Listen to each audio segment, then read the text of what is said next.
Close your eyes for a moment. You are safe here. We are going to a village. The winter is long here, but you are warm. Come inside.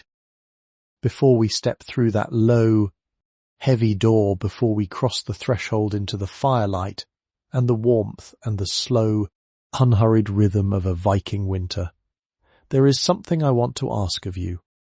Not much. Nothing that requires any effort at all. Really. If you have found your way to this place, to this particular corner of quiet, where history is told not as a list of battles and kings, but as a long, breathing, sensory experience, then there is a very good chance that this is exactly the kind of thing your mind has been searching for. A place to rest, a place to learn, a place to be carried gently away from the noise of the present and into the extraordinary, unhurried life of the past. These small gestures are how this kind of storytelling survives. They are how this fire keeps burning, how new scripts get written, how more doors into history get quietly opened for people who need exactly this kind of rest. You don't have to do anything right now. The village will wait for you. The fire is burning. The door is still open. And when you are ready, whenever that is, we will go inside together. Step outside with me, just for a moment, before we go in. Stand here at the far edge of the path that leads down toward the village and simply look. Let the cold settle around your shoulders like a heavy, familiar cloak. Let it press gently against your cheeks, not cruelly, not with any malice, but with that particular honest chill that belongs only to a northern winter, a cold that makes the world feel very real and very present, the kind that calls you back into your own body with a quiet, insistent clarity. The path beneath your feet is hard. The mud that would have been soft and yielding in the months of late summer and early autumn has long since frozen solid, pressing up into ridges and furrows where boots and hooves have passed through it and left their marks. Those impressions are preserved now, locked into the earth like a kind of accidental record, a catalogue of everyone who has walked this way since the last freeze, every errand, every journey, every quiet morning trip to the well or the woodpile captured in the clay as clearly as letters pressed into wax.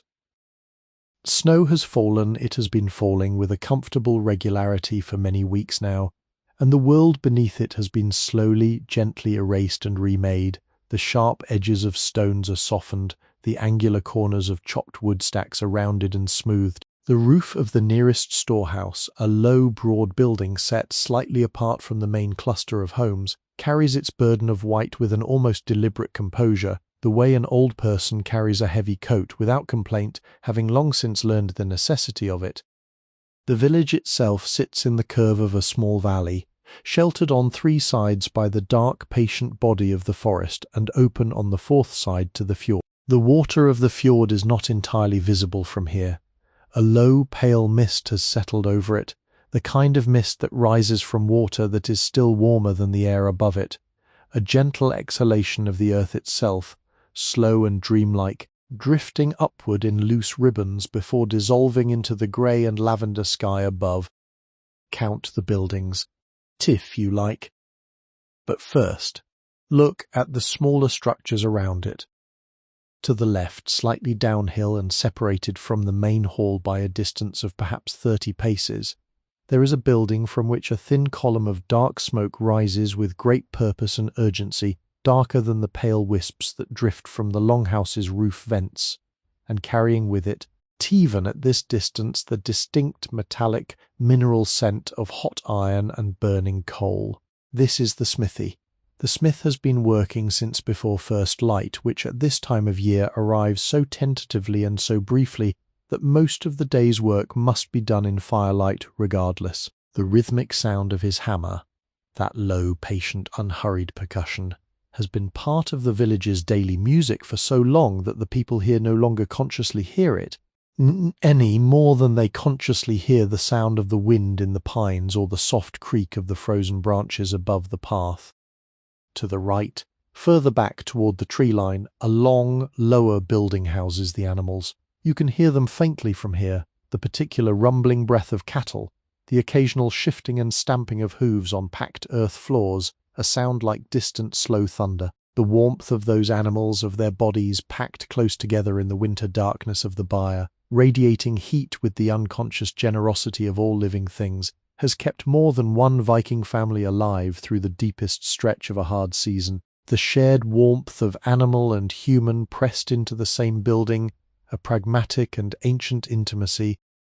Between these outlying buildings and the central longhouse, there are smaller structures, a granary built up on short posts to keep the moisture and the rodents from the stored grain, its wooden walls stained dark with age and weather, a small bathhouse, its low door closed tight against the cold but its stones retaining some warmth still from last evening's use, a rack of wooden poles on which something is drying, fish perhaps or strips of meat, hanging pale and patient in the still air, stiffening in the cold, becoming the preserved future. And everywhere, the spaces between buildings, then the dips and hollows where no one has walked recently. The snow lies undisturbed in its perfect, shallow silence. The sky above all of this is a particular colour that does not have a satisfying name in any modern language. It is not quite grey, not quite blue, not quite the pale lavender white of skim milk held up to a window. It is the colour of a very old pearl, perhaps, or the colour of smoke reflected in still water, or the colour of the inside of a mussel shell, iridescent in a way that is almost too subtle to notice, shifting as the clouds move in slow formations above, leaking a light that seems to come from everywhere and nowhere at once, sourceless and even and deeply, profoundly calm. This is the village. It has endured 30 such winters already, or perhaps 40, or perhaps more, and each one has pressed it slightly deeper into the earth, darkened its timbers a little more, worn its paths a little smoother, and sharpened, through patient repetition, the knowledge of every person who lives inside it. The cold is settling now. The light is fading. It is time to go inside. Walk toward it slowly. There is no need to hurry here. The cold is honest but not cruel, and the distance between you and the longhouse door is short enough that you can afford to move at the pace of observation, the unhurried, attentive walk of someone who wants to see everything, who wants to hold this experience not just in the mind but in the body, then the soles of the feet pressing into the hard-packed snow, in the steady warmth of breath clouding softly before the face with each quiet exhalation. The longhouse grows larger as you approach. What appeared from the path to be simply a large, dark building resolves itself, as you draw near, into something far more complex, a structure of extraordinary texture and layered detail that reveals itself gradually, the way all things of genuine depth reveal themselves, not all at once but in slow, successive waves of understanding. The walls are built of timber, great, dark, weathered logs fitted together with a skill that is as much art as engineering, each one chosen for its particular qualities of straightness and density, its resistance to water and cold, its ability to lock tightly against its neighbours. The logs have been notched at their corners where they cross and intersect, fitted together in a pattern that has required no nails, no metal fastenings of any kind, only wood against wood, the pressure of weight and gravity and the careful application of craft, holding everything in place by the sheer logic of its own construction. Run your hand along the wall, if you like. The wood beneath your fingers is not smooth. It is ridged and furrowed with the grain of the tree it once was, the long parallel lines of its annual growth running the length of each log like the lines of a very slow story, each ring a year of rain and sun and frost, each furrow a season that has passed. The surface has been darkened by weather and time to a deep, rich brown that in some places approaches black, particularly in the crevices between logs where moisture has gathered over the years, and the wood has taken on the deep, saturated colour of old earth. Between the logs, in the gaps where cold air might otherwise enter, the builders have packed a material called daub, a mixture of clay and straw and animal hair, pressed into the crevices with great thoroughness and smoothed over with practised hands. Over time, this material has dried to the hardness of stone, has taken on the colour of pale wheat straw, and has cracked in places in the way that all dried clay eventually cracks, not in a way that compromises its function, but in a way that creates fine traceries of line across the wall's surface, like the veins of a leaf seen against the light, or the map of a river delta seen from a great height.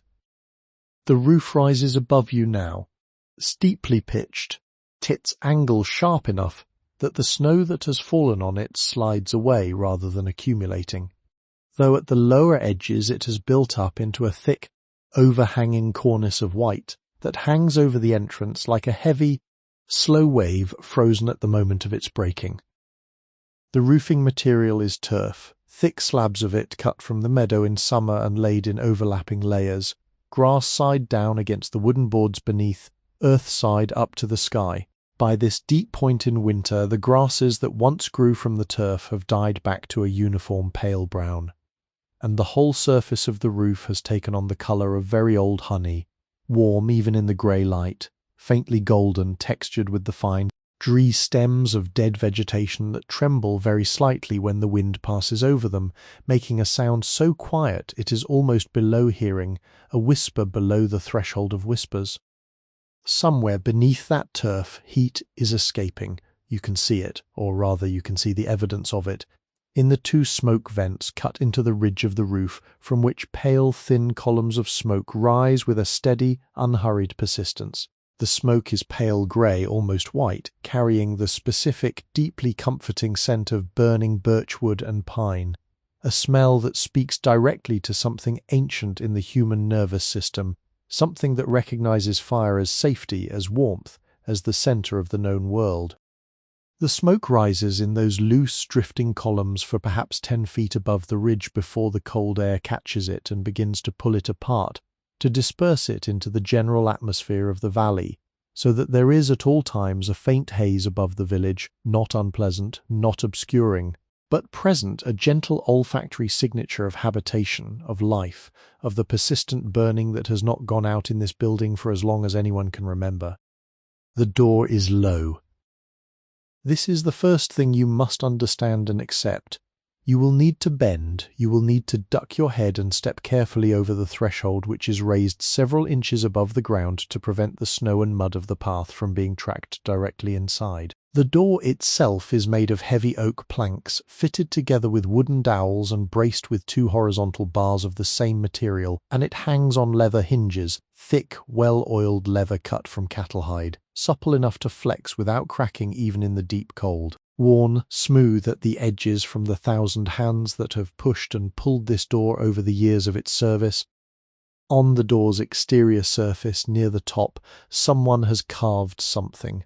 Bend close in the grey winter light and look. It is a pattern, not a picture exactly, but a pattern. An interlocking arrangement of lines and curves that moves around itself in a way that has no beginning and no end. A design that seems to consume its own tail, that spirals inward and then outward again, never quite resolving into something definitive, always suggesting the next curve, the next turn, the next connection. It is the kind of pattern that Viking carvers made automatically, almost meditatively, their tools moving in the wood with the same trained, reflexive confidence that a weaver's hands move in a loom. It is not there to communicate anything specific. It is there the way music is there to add a layer of meaning that exists below language, that speaks to the eye and the fingertip rather than the mind. To the left of the door, a pair of wooden snowshoes lean against the wall. Large, round frames of bent wood strung with leather cord, their surfaces furred with old snow that has half melted and refrozen into a glassy crust. Someone left them there this morning or last evening, and no one has moved them since. To the right, a worn wooden bench sits low against the wall, sheltered slightly by the overhang of the roof. Its surface is polished smooth by use, the wood pale and silky where countless people have sat to remove their boots, to rest for a moment before entering, to look out at the village and the fjord and the winter sky before stepping inside and closing the door behind them. That is what we will do now. We will sit here, just for a breath or two. And then we will go in. The door closes behind you with a soft, definitive thud, and everything changes.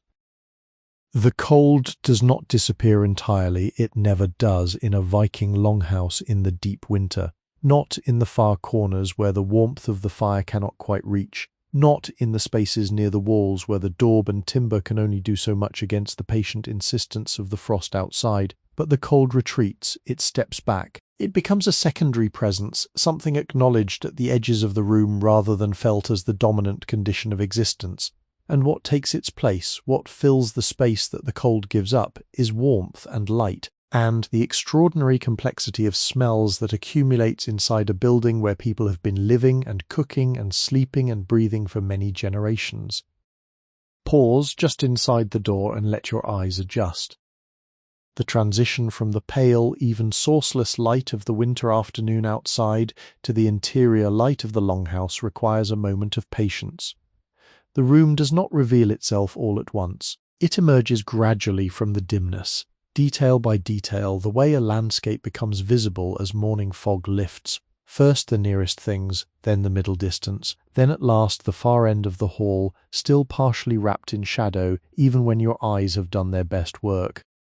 What you're standing in is a single great room, not divided into separate chambers by walls, but organized, understood and navigated by the people who live here according to a set of implicit spatial rules that everyone knows without being told.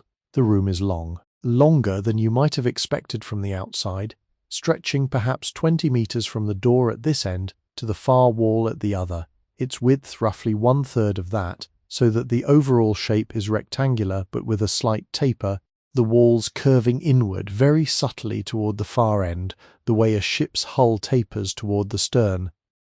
This is not accidental. The Viking longhouse is, in its deepest architectural DNA, a ship turned upside down, the same principles of curved timber construction, the same logic of bent wood bearing load, the same marriage of flexibility and strength that makes both longship and longhouse able to endure the particular violence and patience of the northern sea and the northern winter. The carpenters who built this place knew boats.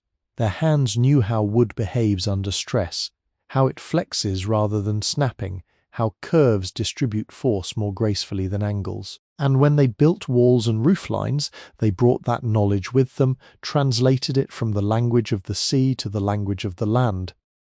The floor is packed earth. Not bare earth, not simply the ground as it exists outside, but earth that has been compressed over decades of footfall into something approaching stone in its density, overlaid in places with flat, thin slabs of rock that have been arranged not in any formal pattern but in the natural, pragmatic way of people solving the problem of mud one stone at a time.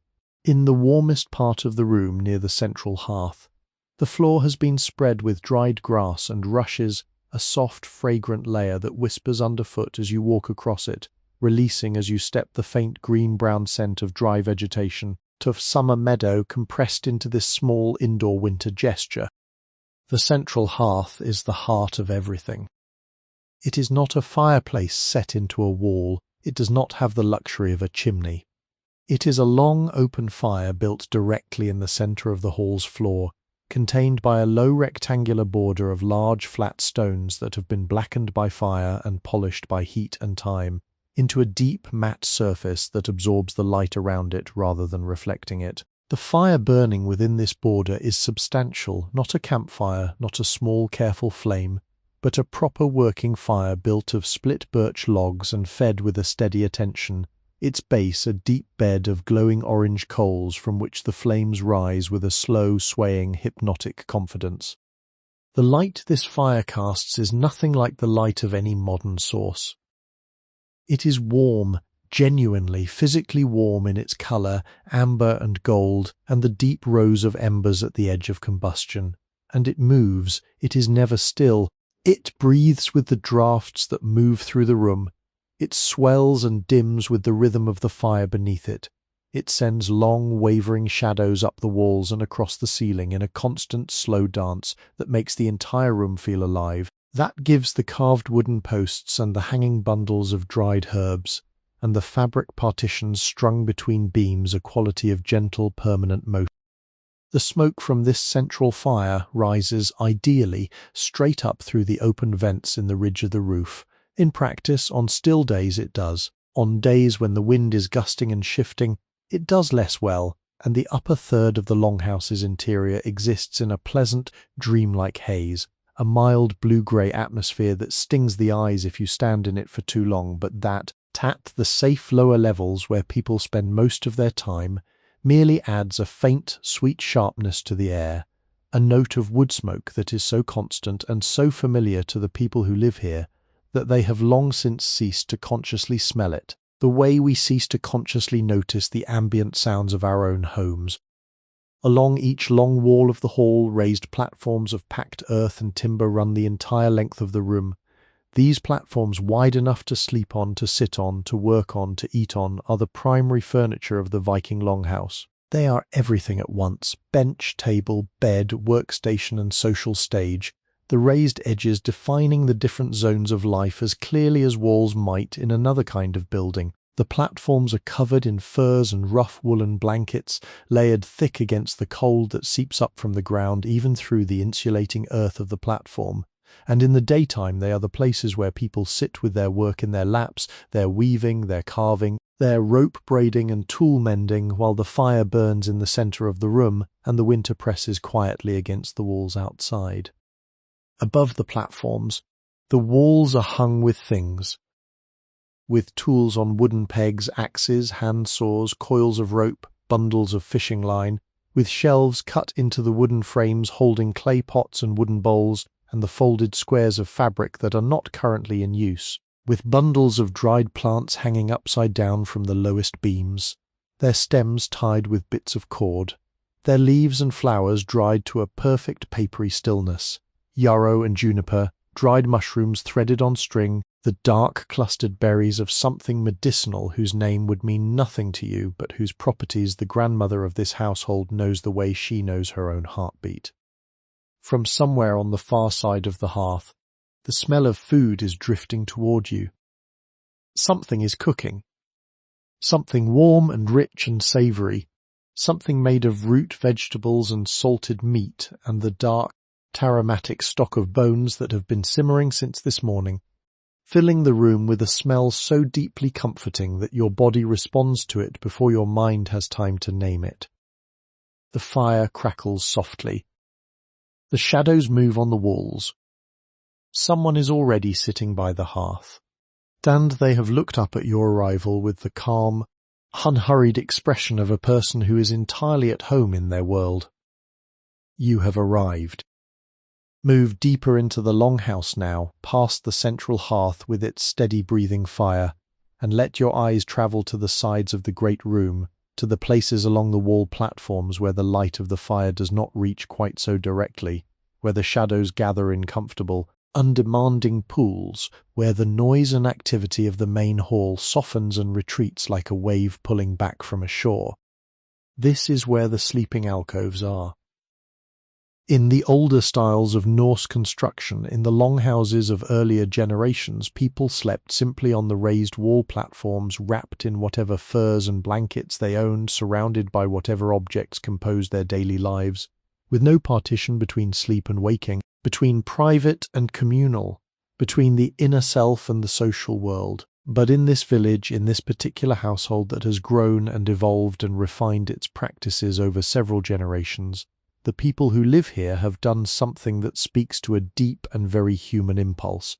They have carved out small, deliberate pockets of privacy within the great shared space. Along the right-hand wall, 3 sleeping compartments have been constructed. They are not rooms in any architecturally formal sense. They do not have doors that lock. They are more like nests, like the sleeping chambers of birds built into a cliff face, each one recessed slightly into the structure of the wall platform, enclosed on 3 sides by wooden boards set vertically into the platform's frame, and hung on the open 4th side, the side facing the main hall, with a curtain of heavy woven wool. These curtains are extraordinary in their way. Come closer and look at the fabric. It is not fine, not by the standards of something woven on a professional loom in a wealthy trading city.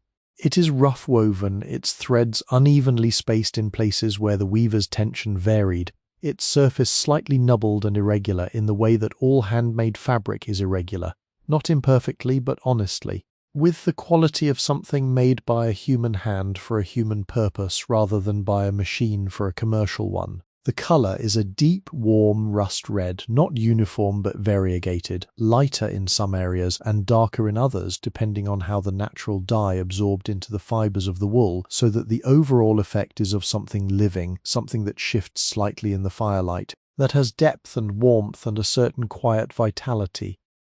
To touch this curtain is to feel the accumulated warmth of many nights. The wool has been worn soft by hands that have drawn it open and closed 10,000 times, morning and evening, for years and years, and it carries in its fibres the complex warmth of the bodies that have slept behind it, a warmth that is not unpleasant but deeply intimate, the way all things are intimate that have been in close and long contact with human life. Push the curtain gently aside and look inside. The space within is small, deliberately, productively small, small in the way that a cocoon is small, or a shell, or the close-walled space beneath a large stone that a small animal has made into a home. It is perhaps 2 meters in length and 1.5 in width, and its ceiling is the underside of the upper sleeping platform, the bunk above, which sits close enough overhead that an adult lying within must enter and exit with some care, rolling onto their side and swinging their legs out rather than simply sitting up. But inside this small space, within these close walls of dark wood, there is an extraordinary sense of shelter. The sleeping surface is the platform itself, hard packed earth beneath, overlaid with a wooden board that has been worn smooth and dark with time, and upon which lie the bedding materials that make the difference between comfort and endurance in a Viking winter. First, a layer of dried heather and bracken, spread several inches thick, not decorative but functional, providing a yielding, insulating layer that separates the sleeper's body from the cold of the wood and earth below. The heather has been dried well and does not smell of rot but of the moorland where it was gathered, faintly sweet and mineral, the smell of open air pressed into dry vegetation. Over the heather, a sheepskin has been laid with the fleece side up, its long cream-coloured wool curling softly in all directions, its surface gentle and warm to the touch in the way that all animal wool is warm, not merely at room temperature but actively, radiantly warm, holding the heat of the body that last slept upon it with a generous fidelity. Over the sheepskin blankets, 2 of them heavy and thick, one a rough weave of dark undyed wool, the other a slightly finer fabric in a pattern of alternating stripes, brown and cream and the dark grey-blue of winter sea. These blankets are heavy enough when pulled up over the body that their weight itself is a comfort, that particular soporific quality of heaviness that presses the sleeper down into rest, that communicates through the body's simplest physics the message that everything is covered, everything is secured, everything above is managed. At the head of the sleeping space, tucked against the wallboard where a pillow might be, there is a small rounded bolster stuffed with dried grass and wool scraps, dense enough to provide support, soft enough to yield to the weight of a head. Its outer casing is a square of fabric that has been embroidered, simply, without great formal ambition, but with care, with a small pattern of interlocking triangles along one edge, worked in a darker thread into the lighter ground fabric. The stitches, small and even, each one placed with the particular concentration of a person doing needlework in firelight after a long day's work. Beside the bolster, small object rests. It is a wooden comb hand-carved from a single piece of antler bone, its teeth cut at an even spacing, its back smoothed to a curve that fits the hand. At one end of the comb's back a small round hole has been drilled, and through this hole a length of thin leather cord has been threaded, allowing the comb to be hung on the wooden peg set into the wall-board beside the sleeping space. It hangs there now, turning very slightly in the faint warmth-driven draught that moves through the longhouse at all times, catching the light that filters through the gap in the curtain. This comb has been here for many years. You can see it in the surface of the antler, polished by years of handling to a deep honey-coloured lustre that no fresh piece of bone possesses. This comb has been run through hair on 10,000 mornings. It has untangled the dreams of the night from the waking head, has restored order and composure to the beginning of each day with the simple, reliable ceremony of its use. hanging on the same wall peg beside the comb a necklace of amber beads. The amber is old, deep, rich in colour, not the pale citrine of cheap amber, but the dark, saturated orange-brown of very old resin. Pieces so full of internal light that when the firelight finds them they seem to glow from within, as though each bead were a small, slow flame. The curtain falls back into place. The sleeping alcove rests in its quiet darkness, patient and warm. Outside, the fire burns on. Step back outside. The cold greets you again with its honest immediacy. Your breath makes a small rapid cloud in front of you, and then the wind, light today, merely a soft persistent pressure from the north, carries it away. Your footsteps in the snow are the only sounds you make as you move toward the smithy, drawn by that column of purposeful dark smoke and by the low, rhythmic sound of metal on metal that has been present in this village's daily soundscape since before anyone currently living can remember. The smithy is set apart from the Longhouse for good reason. The smith himself is a large, methodical man whose movements have been refined by years of repetition into something approaching dance. Not a graceful dance, not a performative one, but the dance of total efficiency of every motion honed by practice to its most necessary form. He works a piece of iron now, a bracket perhaps, or a hinge fitting for a door, something functional and unromantic but requiring in its making a precision of temperature and pressure and timing that demands his complete attention. He does not look up at your arrival. He is not being rude. He is simply in the middle of something that does not permit interruption.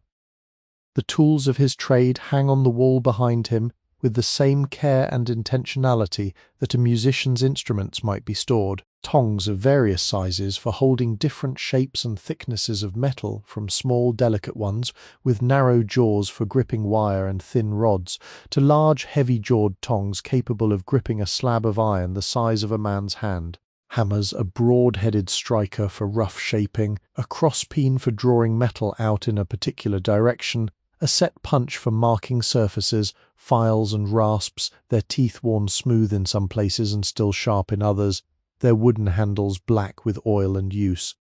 The smell inside the smithy is deeply mineral and complex, not unpleasant but aggressive, unlike any other smell in the village. Hot iron has a scent that is almost electrical, a sharp metallic bite at the back of the throat that combines with the smell of coal smoke and hot stone, and the odd organic note of the clay that the smith uses to insulate certain tools, and the ghost scent of the oils and tallows that have been burned off thousands of workpieces over the years and absorbed into the very walls of the building. Now walk away from the forge, to cross the snow toward the long, low byre.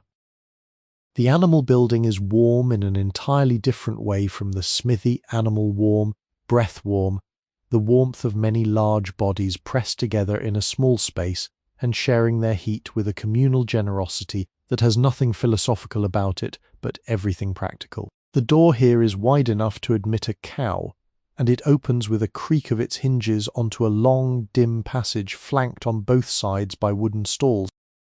The cows are in from the pasture, have been in since the serious cold began, perhaps 6 weeks ago, and they occupy their stalls with the particular patience of large domesticated animals that have adapted completely to the rhythms of human management. They stand and lie and stand again in the slow rotation of boredom and comfort that large animals in confinement perform through every day.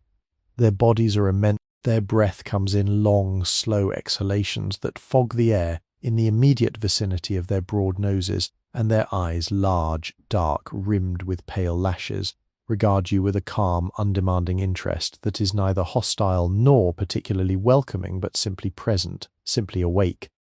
The smell here is of warm animal and hay and old wood and the mild dairy sweetness of cattle that are being kept in reasonable health and comfort. It is not a refined smell. It is not a smell you would choose for its own sake, but it is an old smell, an honest smell, the smell of the most basic partnership in human history.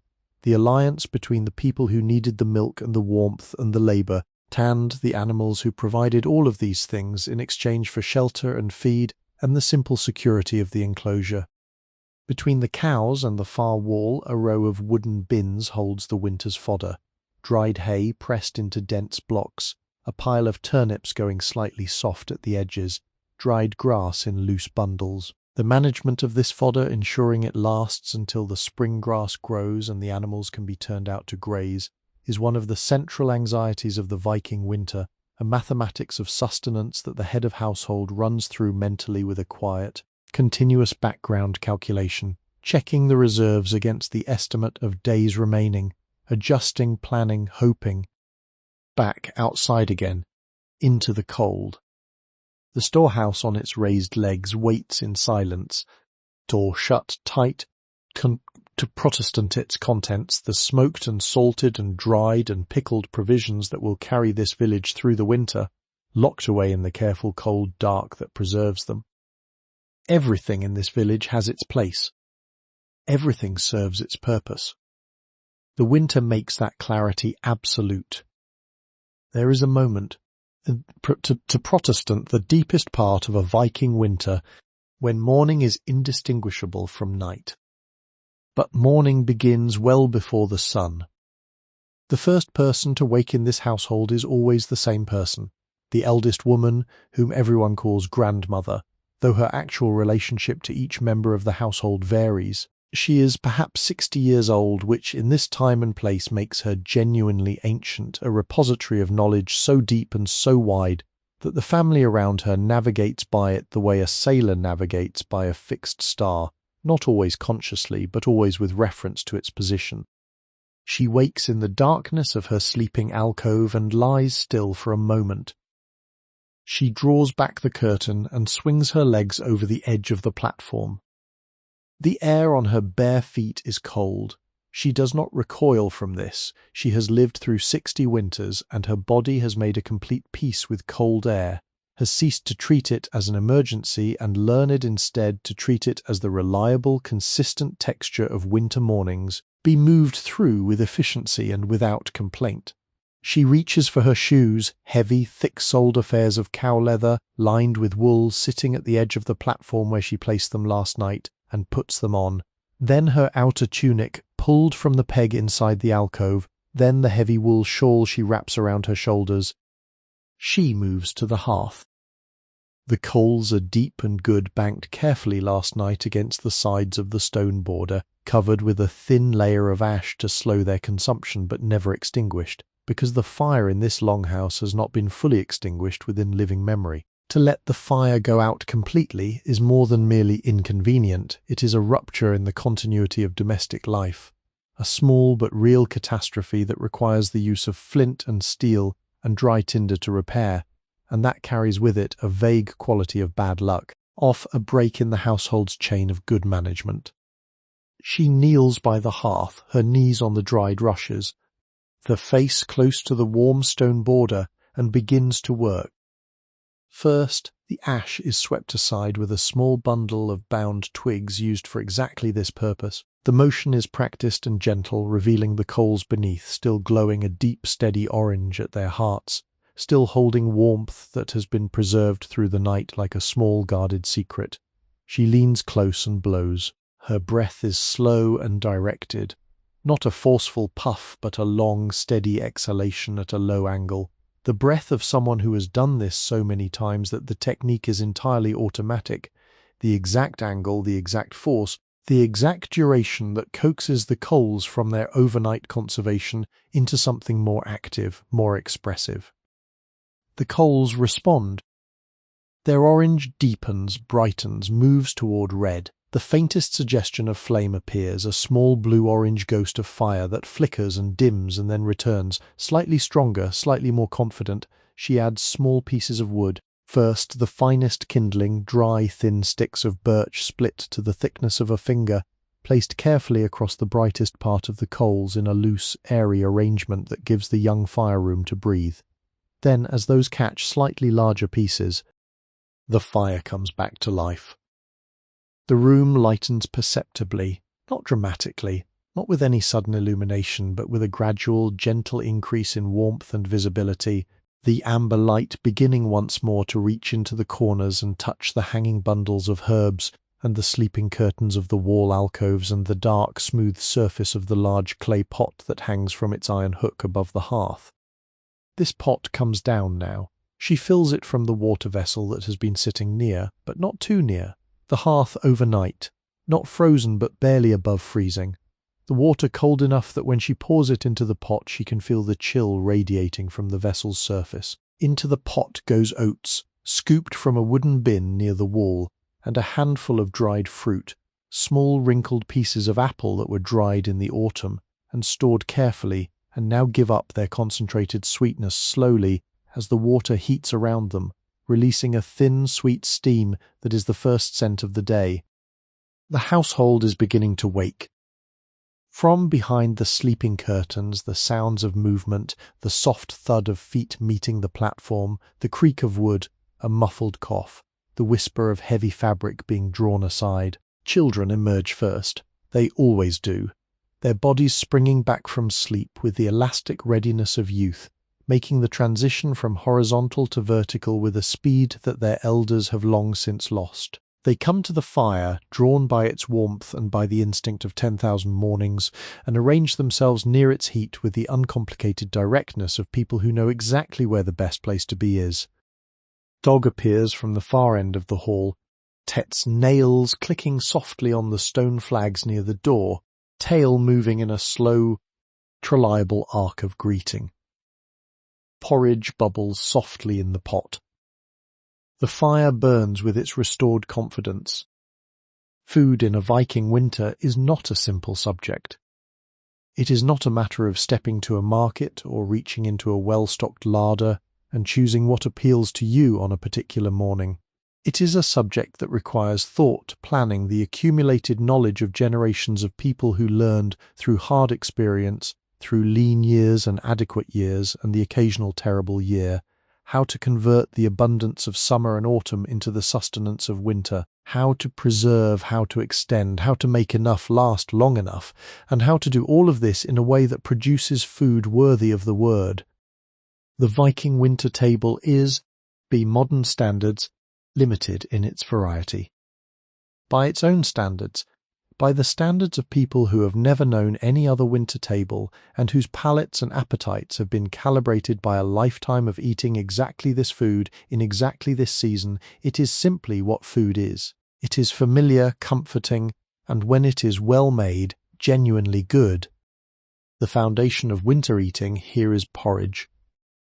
The oat porridge that grandmother began this morning is a reasonable representative of the category, a thick, hot, sustaining preparation of grain cooked slowly in water until it swells and softens into a smooth, starchy mass that fills the belly with an honest, reliable warmth. But porridge is not one thing. In this household, it changes with the season's resources, sometimes enriched with a splash of the rich, creamy milk that the cow still provides. Its fat content higher in winter, its flavour deeper and more complex than summer milk, sometimes sweetened with the dried fruit from the autumn stores, sometimes made savoury with a small quantity of salted butter stirred in at the last moment, melting across the surface in rich golden pools, that the children immediately try to claim the largest portion of. The butter is kept in a cool corner of the storehouse in a sealed clay pot. Butter preservation is an ancient Nordic art. The butter has been made through the autumn and packed into its vessel with salt, grey sea salt, coarse-grained, slightly damp, with a complex mineral flavour that speaks of the ocean from which it came, and the combination of salt and the cold of the storehouse keeps it from spoiling through the winter months. The flavour it develops over this time is interesting, slightly sharper than fresh butter, carrying the faint tang of the salt and something else, a deeper note of fermentation that is not unpleasant but assertive. Flavour that would seem strange on a summer table, but that seems entirely right in winter, paired with the dense, dark bread that constitutes the other daily constant of Viking winter eating. The bread is nothing like the soft, airy loaves of wheat flour and fast-rising yeast that you might be accustomed to thinking of as bread. It is dark, made from rye or barley or a combination of both, the flour coarsely ground so that you can feel as you eat it the texture of the individual grains at the edges of their grinding, a slight roughness against the tongue that speaks of the stone quern from which the flour came. It is dense, A single slice of this bread is satisfying in the way that most modern bread is not, because it has the weight and the fibre of its grain still largely intact, because nothing has been refined away in the milling, because it is the whole grain in compressed form. It is baked in flat, round loaves on a flat iron plate set over the fire's edge, not risen high and domed like a modern loaf, but low and broad, its surface often cracked in a pattern of intersecting lines, its edges slightly charred where the fire's heat is most direct. The crust is hard, genuinely hard, requiring a good bite, and the interior is chewy, moist without being wet, dense without being gluey. It keeps well. A loaf baked in the morning is still good at supper, and still edible the following morning if kept wrapped in cloth against the air. These two things, porridge and bread, are the daily constants. Around them the meal varies according to what the day and the season provide. There is fish in quantity, the preserved fish that hangs in its racks or sits in its barrels of brine, salted cod and herring, and the flattened, almost wood-hard stockfish that has been dried in the wind until all its moisture is gone, and what remains is a dense, protein-rich panel of preserved flesh that must be soaked overnight in water before it can be cooked. But that cooked yields a firm, white, satisfying meal with a flavour of the sea concentrated into something almost too intense. There is meat, used sparingly. The livestock that remain alive through the winter, the cattle, the sheep, the pigs that snore and shuffle in their corner of the byre, are not yet for eating. They are the springs animals, the breeding stock that will produce the next generation of milk and wool and offspring. The meat that this household eats in winter has been preserved since the autumn slaughter, smoked over the fire in long sessions that lasted through the night, turning the raw cuts to something darker and drier and full of the rich, penetrating flavour of smoke and salt, or salted in barrels, the layers of meat alternating with layers of coarse salt until the whole barrel becomes a kind of mineral time capsule, each piece preserved in the brine that the salt draws from the meat itself. The smoking was done in the Longhouse's own rafters. This is not a separate facility but a feature of the architecture itself. The smoke that rises from the central hearth and passes through the roof vent takes the slow route, lingering in the upper reaches of the roof space where the cold air from the vent creates exactly the right combination of smoke and temperature for preservation. Hams and sausages and whole sides of mutton hang up there still, darkened to a deep mahogany colour by months of passive smoking, their surfaces dry to the touch and aromatic with the wood smoke that has penetrated every cell of the meat. To cut a slice from one of these hanging pieces, to bring it down with a hook and lay it on the cutting board and take the heavy knife to it, is to access a flavour of extraordinary depth, concentrated expression of the autumn's abundance, translated into something that will sustain life through the winter's hardest months. Beside the smoked meats in the storehouse, in clay pots sealed with wax, there are fermented vegetables, cabbage packed in its own salt brine, and left to transform through the weeks into something sour and complex and alive, turnips preserved in the same way, beans dried to rattling hardness in their pods and stored in cloth bags, waiting to be rehydrated and cooked into thick, savoury stews that simmer all afternoon and fill the Longhouse with a steam so rich it seems to have nourishment in it before it even reaches the bowl. And there is something to drink. Ale, thick, dark, slightly sour, made from barley malted over the fire and fermented in large wooden barrels with the particular yeasts that live in the wood of those old vessels. It is not strong by modern standards of fermented drinks, but it is more nutritious than water, safer than water in a world before filtration, and it provides with each cup a mild, warm easing of the day's tensions that the people who drink it understand intuitively, even if they have no word for it. In the great pot, something new is now beginning to smell ready. The porridge has thickened. The dried apple has given up its sweetness into the broth. The steam rising from the pot carries the whole complex story of the morning, fire and grain and sweetness and warmth into every corner of the Longhouse. Breakfast is nearly ready. The family gathers. After breakfast, the hands begin their work. The woman sitting nearest to the hearth this morning is weaving. She has been doing so for most of every morning for the past 3 months, and the piece she is making, a length of patterned tablet weaving, a band of complex design created by threading individual cards through which the warp threads run, is perhaps 2/3 complete. It will, when finished, be the border trim for a ceremonial garment, a length of perhaps 4 centimeters wide and 2 meters long, decorated with a repeating pattern of interlocked geometric forms in red, cream, and the deep blue-black that comes from woad over a base of iron mordant. To watch her work is to watch mastery in its quietest, most self-contained form. The cards she uses, small squares of thin bone or wood with holes at each corner through which the warp threads run, are arranged in a pack in her left hand, held between her fingers like a deck of playing cards, and she manipulates them in a sequence she has long since internalized, flipping certain cards forward and others back in a pattern that determines, through the resulting twist and counter-twist of the threads, the particular color configuration of each new row. Her right hand meanwhile works the shuttle, a flat, smooth piece of bone carrying the weft thread, through the shed that the card manipulation has created, pulling the weft into place with a firm, even tension. The sound this work makes is quiet, the light percussion of the cards being flipped, the small whisper of thread on thread, the occasional tiny click of the bone shuttle against the weighted ends of the warp. Across the hearth from the weaver, man is carving. He is making a new handle for a knife. The old handle cracked in the deep cold last month, the bone contracting in the frost until it split along a line of hidden weakness, the kind of failure that only cold can produce. The new handle is being made from a piece of antler that has been soaking in water for 2 days, softening the outer material slightly, making it more workable under the blade of the small carving knife he uses for this purpose.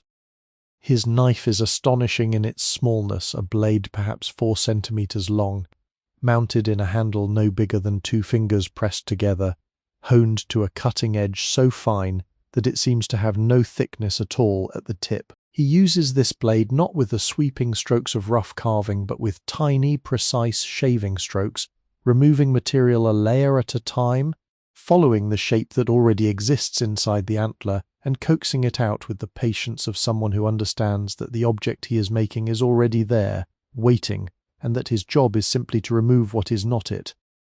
The shavings that fall from his work drift to the platform beneath his hands and then to the floor, pale curls of antler, fine as paper at their thinnest edges, carrying a faint animal smell as they come away from the bone.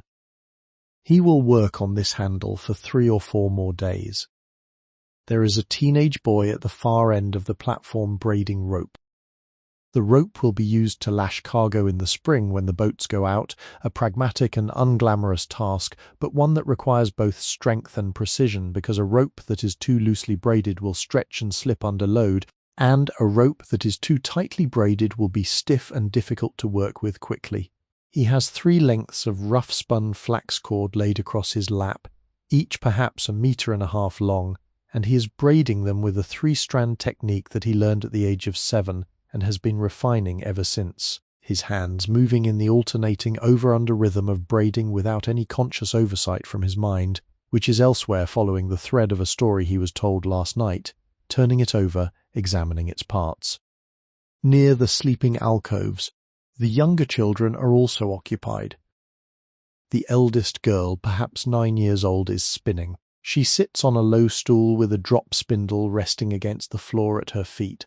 One end of a long draft of raw wool fibre pinched between her left thumb and forefinger, the spindle slowly rotating as she drafts the fibre down with her right hand, twisting it into a thin, continuous thread that winds onto the spindle's shaft in an even growing spiral. This is not play, it is one of the fundamental productive skills of her world, one she has been learning since she was small enough to sit in grandmother's lap and watch the same motion performed by hands far older and more practiced than her own. The youngest child, a boy of perhaps 5, is doing something that looks like play but carries the serious focus of learning. He is attempting to whittle. He has been given a piece of softwood and a small knife with a deliberately dulled edge, still capable of removing wood, but slowly, without the sharpness that could remove a finger. and he is cutting into it with the concentrated, slightly frustrated determination of someone who knows exactly what he wants to make, but has not yet understood the necessary relationship between the tool and the material. He wants to make a horse. He has seen horses made, has seen the carved wooden horses that sit on the shelf above the sleeping alcoves, smooth and well-shaped, their legs slightly stylized in the way all hand-carved animals are stylized, but recognizable, possessed of a fundamental hoarseness that communicates itself without ambiguity. He is trying to make one like those. The wood is not cooperating, but the trying is the lesson. Around all of this quiet, industrious work, the fire burns, the smoke rises. Outside, the winter sky is perhaps marginally lighter than it was at dawn, a brightening that is relative rather than transformative. Grey deepening of a degree or two toward pale white over the tree line to the south. And the brief window of what passes for daylight in this season is being used by those whose work requires it. The smith, the farmer checking on his animals, the person assigned today to haul water from the well to the house. But in here, then the warm centre of the Longhouse, the work of hands goes on in its quiet, skillful, meditative way, and the day accumulates, hour by hour, small and necessary achievements. The thread grows longer on the spindle. The rope grows tighter and more even in the braider's hands. The knife handle slowly reveals its shape. And the child with his dull knife and his piece of softwood keeps trying, his small hands working with the patient, undiscouraged persistence that belongs to those who have not yet learned that anything is difficult. The children of this village are small people who live in a large and serious world. Then they navigate this condition with a matter-of-factness that would be remarkable if it were not simply the natural consequence of their circumstances. In a Viking settlement in midwinter, childhood is not cordoned off from adult life. There are no nurseries, no separate schoolrooms, no clearly defined hours of play that exist as a protected category distinct from the hours of productive activity. Instead, the children exist within the daily life of the community as junior members of a working household, present for most of what the adults do, expected to contribute to it in proportion to their abilities, and learning constantly, continuously, without formal ceremony, by observation and participation, and the occasional direct instruction of an elder who notices that a particular skill has not yet been passed on. This is not to say there is no play. There is play. There is abundant, creative, tenergetic play, but it exists alongside and woven through work rather than separated from it, the way a river runs alongside its bank rather than being contained somewhere else entirely. The younger children this morning have migrated from the Longhouse to the space between the Longhouse and the storehouse, a sheltered area where the wind barely reaches, where the snow has been packed down by many feet into a hard, smooth surface that makes a better playing ground than the loose, unbroken drifts of the open areas. They are building something in the snow.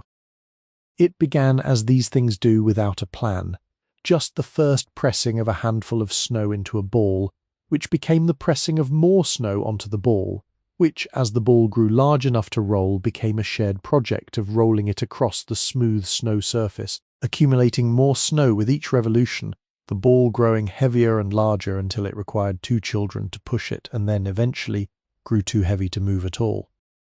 At this point, the architecture began. Second ball was placed on top of the first, shorter but still significant. Then packed snow was added to the junction between them, smoothing and strengthening the connection. Then a third, smaller sphere on top of the second. Then hands began adding and shaping and smoothing, and some vision that may not have been completely shared but was clearly broadly understood began to be expressed in the snow. Walls added to the base, hollowed out on one side to create a low entrance, roof of flat packed snow laid across the top of the walls, a tunnel approach pressed into the surface in front. They are building a house. Of course they are. They are building from the most available material in their world, the thing that represents safety and warmth and the centre of life, the house, the hall, the longhouse in miniature, replicated with the instinctive fidelity of children who are not copying something they have been told to copy, but reproducing, from their own deep familiarity, the shape of the world that matters most to them. The smallest child has already climbed inside the snow structure, and her voice can be heard from within it, not words exactly. Just the running vocal commentary of a very young child, engaged with her own imaginative space.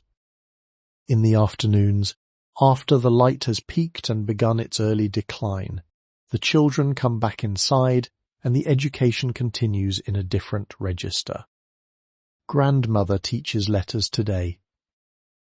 Or rather, she teaches runes, which are the letters of this culture, though they are not merely letters in the way we understand the word. Each rune is a letter, yes, capable of representing a sound, capable of being combined with other runes to record words and sentences and the names of the dead on standing stones that the wind will polish for 1,000 years. But each rune is also a symbol, a thing with meaning in itself, a compressed world of association that extends beyond its phonetic function into something closer to philosophy, closer to poetry. She scratches them into a flat piece of wood with the tip of a bone stylus, drawing each rune with careful, deliberate strokes, speaking its name aloud as she does, and then pausing to let the children say the name back to her. Fehu. She draws 2 vertical lines with 2 ascending branches, the upper and lower branches of the right-hand side, like the horns of a cow or the ears of a listening animal. Fehu, wealth, cattle, the things that sustain life.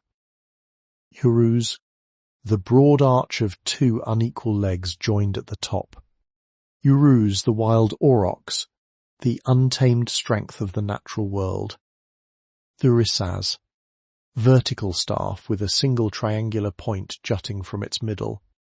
Thurisaz, the thorn, the giant, the power that cannot be controlled but can be respected. She says these names with a gravity that is not theatrical, not performed for the benefit of the children's attention, but genuine, the gravity of a person who understands that what she is passing on is not just information but inheritance, not just symbols but the compressed history of her people's way of understanding the world. The children sit in a row on the edge of the platform, their legs hanging over the side, their faces illuminated by the fire's amber light, their expressions carrying the particular combination of attention and half-distraction that all children maintain in the presence of something important, a part of them focused, a part of them drifting, part of them turning the information over in their internal world and trying it against things they already know. Outside, the wind has picked up slightly since midday. You can hear it, not loudly, not dramatically, but present. A soft, persistent note in the roof timbers, a light rattle of the smoke vent cover, the very faint whisper of snow being moved across the hard-packed surface of the path. The dog, who has been lying near the hearth for most of the afternoon, raises its head at this sound and then lowers it again, satisfied. Later in the evening, there will be stories. The children know this, and the knowledge of it sits warmly at the back of their afternoon's activities. A patient promise. After supper, after the bowls are cleared and the fire is built up against the coming night, someone will tell a story. Usually it is grandfather, a lean, quiet man who carries his stories the way he carries everything, without display, without preamble, until the moment when he opens his mouth and the story comes out fully formed, as if it has been stored somewhere inside him at a perfect temperature, ready to be served. For now, the rune lesson continues. Grandmother draws alcoves on the smooth wood. The rune that looks like a hand raised in both warning and welcome. 3 upward branches from a single staff, reaching toward whatever comes. The children say its name. The fire gives it steady light. Outside, the winter leans gently against the walls. He has no book.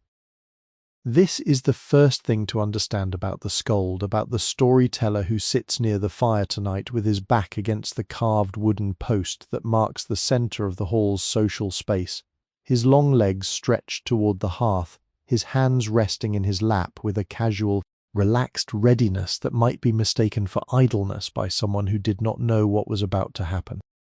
He has no book because in this time and place books are extraordinarily rare, objects of such value and scarcity that they exist only in monasteries and in the hands of kings, and even then not in abundance. The knowledge of this culture lives not on vellum but in human memory. It lives in the trained, practiced, extraordinary memories of people who have devoted their adult lives to the holding of stories, not just the plot of stories, not just the narrative of events, but the exact words of stories, the particular rhythms and formulations and kennings and epithets that make those stories what they are, that give them their power and their beauty and their ability to carry meaning across centuries of telling. The skald tonight is a travelling man. He arrived at this village 3 days ago on foot, through the snow, with a rolled pack over his shoulder and the calm, self-possessed manner of someone who is accustomed to arriving at other people's hearths and being welcomed, because he carries with him something that everyone wants. He has been here before, this is not his first winter visit to this village, and the welcome he received when he stamped the snow from his boots at the Longhouse door was genuine and warm, accompanied by the immediate provision of the best available seat by the fire and a bowl of the house's food. He has been earning his keep since his arrival, through conversation and through performance, through the social lubrication that a skilled and well-travelled storyteller provides, bringing news from other villages and distant settlements, framed in the careful diplomatic language of the traveller who knows that all gossip cuts and must be handled with care, answering questions about what the winter looks like elsewhere, providing, simply through his presence, the reassurance that the world beyond this valley continues to exist and that people in it are managing much as people everywhere manage. But tonight is a formal occasion. Formal occasion requires performance rather than conversation, and there is a discernible shift in the atmosphere of the Longhouse that has been building since supper. A settling in, a gathering close, children move to positions where they can see, adults moving their work aside and sitting more fully upright, dogs shifting to positions of watchful comfort near the feet of their people. The skald clears his throat. Once. He does not announce what he is about to tell. He does not say, "Tonight I will tell you the story of such and such." He begins, because beginning is the whole act, because the first words are the portal, and once you have entered through them you do not need to be told where you are. He speaks in the Old Norse that these people speak daily, but the Old Norse he uses now is not the Old Norse of daily life. It is elevated. It is the language in a state of ceremony, dressed in its finest, structured in verse patterns that the ear immediately registers as different from ordinary speech, that signal to the listening brain, this is story mode, this is the special channel. Attend to this differently from how you attend to everything else.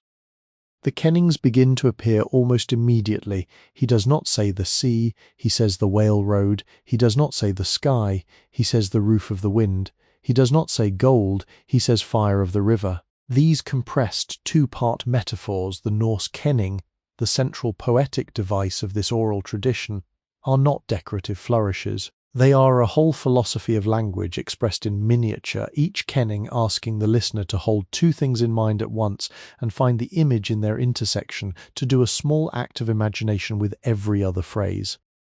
The story he tells tonight is the story of a man, not a king, not a hero in the sense of someone who performs impossible feats, but an ordinary man of good reputation who is faced with an impossible choice and must make it without the benefit of divine guidance or clear precedent. The choice involves honour and family and the relationship between what is right and what is possible, and it has no clean resolution. The story ends not with triumph or defeat, but with the man having made his choice and having to live with it. Then the skald's final lines are not a moral statement, but a question offered to the room hanging in the firelit air above the listeners. The room is silent for a long moment. This silence is not the silence of incomprehension. It is the silence of people who have been moved and are sitting with the movement, turning it over, feeling its edges. Then, quietly, conversation begins, not a loud overlapping debate, but the particular kind of reflective talk that a well-told story produces, where people speak in quieter voices than usual, where they reference moments from the story and bring them into contact with things from their own experience. The oldest man says something to the woman beside him, too quietly to be heard clearly. She nods. The skald accepts the refill of his cup with a small, calm gesture of thanks and says nothing. His work for now is done. The story has been given. What the listeners do with it is their own business, their own creative labour, and it pleases him. You can see this in the quiet satisfaction of his expression, to have been the mechanism by which that process was initiated. Child, from the back of the gathered group, tasks a question. The skald turns to look at the child with the particular warmth that skilled teachers and performers reserve for the young, a warmth that acknowledges the question as genuinely interesting, that does not condescend, that treats the child's curiosity as worthy of the full attention of an adult. He answers. The conversation continues. The fire burns. The night outside the walls is cold and full of stars. And somewhere in the roof of this building, in the smoke-thickened air near the ridge vent, the story the skald has just told has taken up its residence, has added itself to all the other stories that have been told in this hall over the years, the words that have drifted upward with the smoke and settled into the fabric of the building, making it richer, making it denser, making it something that can hold not just people but the lives of people. Not just warmth, but the warmth of specific evenings, specific voices, specific moments of collective meaning. The building remembers. That is what buildings are for. The word that this culture uses for the mistress of a household is husfreyja. Say it slowly if you like, husfreyja. Let the syllables sit in your mouth for a moment and feel their weight. Hus, house. Freyja, lady, woman of power, and also the name of the goddess of love and fertility and war, which tells you something about the Norse understanding of womanhood's scope, about the breadth of territory that the word woman was understood to cover in this culture. The husfreyja of this particular household is a woman of perhaps 45 years, younger than grandmother, older than the women who are still raising small children. She occupies the social space of the Longhouse with a quiet authority that needs no display, that has no need of raised voices or formal declarations. She manages the household the way a skilled hand manages a tiller, with small, continuous, barely visible adjustments that collectively produce a course, a direction, an outcome that looks effortless from the outside precisely because so much invisible work has gone into maintaining it. Her authority is expressed through her keys. She wears them on her belt, not prominently displayed, not jingled for attention, but present, a cluster of iron and bronze keys on a short chain attached to the large decorative clasp at her waist. These keys are not merely functional objects, though they are certainly that. They open the storehouse, the locked chest where the household's most valuable textiles and personal ornaments are kept, the small wooden box where the household's silver coins and hacksilver and the occasional piece of jewellery that represents liquid wealth is stored. But the keys are also symbolic in a way that is understood by everyone in this culture without anyone needing to explain it. To wear the keys is to be the manager of the household's resources, the decision-maker about what is used and when, the person whose judgment about the balance between current consumption and future reserve is trusted and final. She makes these judgments constantly, and she makes them well. This morning she calculated, as she does every few days, the current state of the food stores against her estimate of the remaining weeks of winter. She walked through the storehouse with unhurried attention, running her hand along the row of hanging smoked meats, feeling their weight and texture, assessing how much remained and how quickly they were being consumed. She checked the grain bins, the butter pots, the barrels of salted fish. She counted the rounds of hard cheese on their wooden shelf. She did all of this with the practiced accuracy of a person who has been the manager of these stores through many winters and whose internal model of the household's consumption rate and reserve capacity is as reliable as any written ledger. Her assessment, made and held and adjusted in her own mind, is we are fine, we have enough. There is room for generosity, for the extra portion of smoked meat that goes to the skald's supper, for the small jar of dried berries that was set aside for the occasion of the midwinter feast, for the butter reserved for the bread that will be made tomorrow when she grinds fresh flour from the grain reserves. This assessment is not shared explicitly with anyone. It does not need to be. The household around her takes its cues from her behavior rather than her words. If the meals are generous, all is well. If portions diminish, the winter is pressing. If she begins to be seen at the storehouse more frequently, performing her mental calculations with a more visible tension, then the household collectively understands, without announcement, that winter has become a more serious matter. Her knowledge extends far beyond the management of food. She knows medicine, or rather she knows the accumulated pharmacopoeia of her culture, the deep catalogue of plant-based treatments and procedures and preventative practices that represent, in this world without formal physicians, the entire medical system of the household. She knows that the yarrow hanging from the rafters is used for fever, dried and brewed in hot water. The resulting tea drunk slowly over several hours, its bitter, astringent quality somehow addressing the inflammation that produces fever's heat. She knows that willow bark, similarly brewed, eases pain. She knows the difference between a cough that requires monitoring and a cough that requires intervention, between a wound that needs cleaning and wrapping and a wound that needs a more complex and careful management. She knows the protocols of childbirth, has attended at many of them, including several in this very room, and knows how to read a labour's progress, knows which complications are within her management and which are beyond it, knows the plants that ease the process and those that are believed to encourage safe delivery. She knows the textile arts in their full complexity: spinning, weaving, tablet weaving, nail binding, the ancient loopless knitting technique that produces socks and mittens and caps of extraordinary durability and warmth. She can assess the quality of raw wool by touch alone, running a handful between her fingers and feeling for the length and fineness of the staple, for the presence of hemp fibres that would scratch and pill in the finished fabric, for the lanolin content that determines the fiber's water resistance. She knows the stars. Not with a scientist's precision, not with names and declinations and rising times calculated to the minute, but with the practical navigational knowledge of someone who has lived her entire life under a sky that her culture takes very seriously, sky understood as information-rich and meaningful. She knows which stars tell her the time of night. She knows the arc of the winter sun and what its angle above the horizon tells her about how many weeks remain until the equinox. She knows the patterns that in her culture are understood as the shapes of gods and giants and the great serpent that encircles the world. This evening, she sits with her spinning.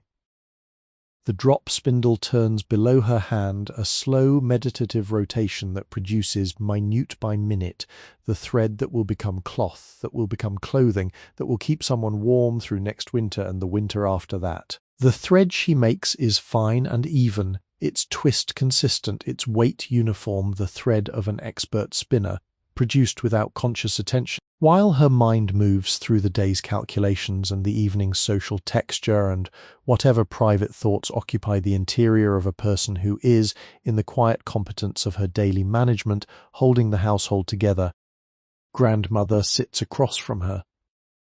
They do not speak much. They do not need to.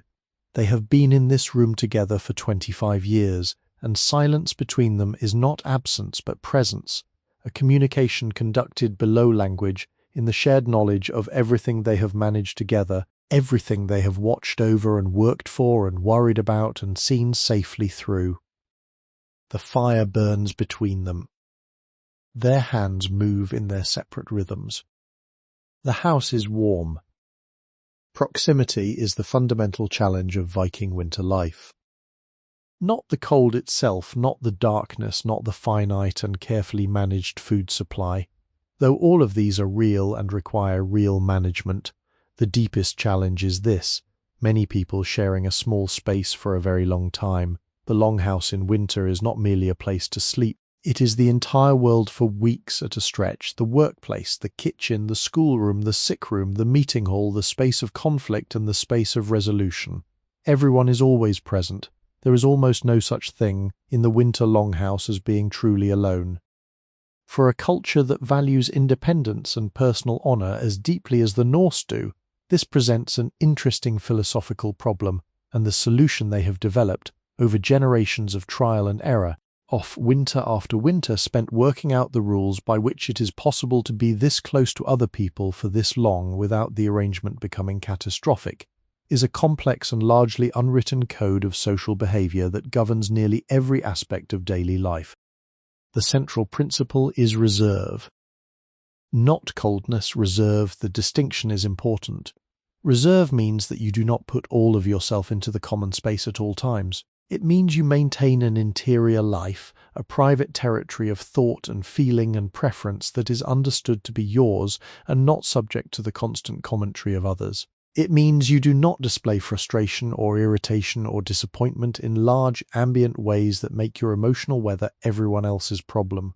It means that when you are annoyed with someone, you deal with this through the accepted channels, through direct private speech, through the intervention of a mediator, through the formal social mechanisms of this culture, rather than through the low-level broadcast of negative feeling that would poison the shared atmosphere of the hall. In practice, this code produces people of considerable emotional self-containment, people who are capable of maintaining a pleasant social face through conditions that would test the composure of most. This capacity for reserve is not dishonest. It is not a performance. It is a genuine social skill, developed and refined through practice, the way any skill is developed, by necessity, by repetition, by cultural reinforcement. The longhouse itself is designed to support this need for managed privacy. The sleeping alcoves with their heavy curtains offer the only real solitude the household provides, and they are understood as sacrosanct. You do not open someone's sleeping curtain without invitation. You do not call through it unless the matter is genuinely urgent. The brief, regular trips outside, to the storehouse, to the byre, to the smithy, to the well, function as unofficial breathing space, as small, socially acceptable withdrawals from the communal atmosphere of the main hall. But reserve is only one principle. It functions in combination with its apparent opposite, generosity. The Norse concept of generosity, of the duty to give, to host, to share what one has, is not primarily about emotion, it is about social fabric. Generosity in this culture is the active practice of acknowledging that what you have is not entirely yours in isolation, that your well-being is inseparable from the well-being of those around you, that the winter will press on all of you equally, and the only way through it is together. The household that hoards silently while neighbours go without will, be remembered for this long after the particular need has passed. The household that shares, even at some cost to itself, even when the stores are lower than comfortable, earns a credit of social trust that pays returns for generations. The scold, sleeping in the guest corner of the longhouse, a Protestantis, a living expression of this principle. He arrived with nothing with the contents of one pack, and he is receiving every day of his stay the full hospitality of the household, food, fire, sleeping space, the attention and respect appropriate to his craft. He will leave, when the weather permits, having given something of equal or greater value. His stories, his news, his presence, which is in itself a kind of gift in a season when the outside world tends to compress itself to the radius of the village. This is the economy of winter hospitality. It is not charity, not in the sense that modern people understand the word, not a one-directional flow of benefit from the fortunate to the unfortunate. It is an exchange conducted in the currency of the things that each party has to offer, governed by norms of reciprocity that everyone understands. The guest owes the host not money but their best behaviour, their craft or skill deployed generously, their gratitude expressed in the appropriate forms, and their positive representation of this household's generosity when they speak of it to others. There are frictions in any household. The two young men who are brothers by birth and somewhat less harmonious by temperament have had a quarrel, muffled behind careful social management, mostly invisible to the casual observer, but present in the slightly over-careful way they speak to each other, the minuscule adjustment of seat positions near the fire that achieves maximum polite distance within the physical constraints of the space. The quarrel is about something specific, a tool borrowed and not returned in proper condition, which is the kind of small, concrete grievance that acts as a stand-in for something older and less easily named. But it is being managed, contained, kept within the limits of what is tolerable in a shared space. It will be resolved. These things always are, because they must be. The winter will not shorten itself to accommodate unresolved interpersonal tension. The longhouse will not grow larger to provide more distance. The resolution, when it comes probably through the quiet mediation of the husfrieger who has noticed and been noticed to notice, which is itself a form of social pressure, will not be dramatic. It will be accomplished in a few private words, a gesture of practical restitution, a return to the forms of civility that the household requires. Outside, on evenings when the weather permits, the men of the village gather in the longhouse for what might be called a social hour, though it would not recognize itself by that name. They drink their ale. They play board games, Nafatafel, the ancient strategy game of board and pieces that in this culture occupies the cognitive niche that chess occupies in others, requiring forward planning, the reading of an opponent, the management of both aggressive and defensive strategies within a single field of play. They argue mildly about practical matters. They tell jokes whose structure follows ancient patterns.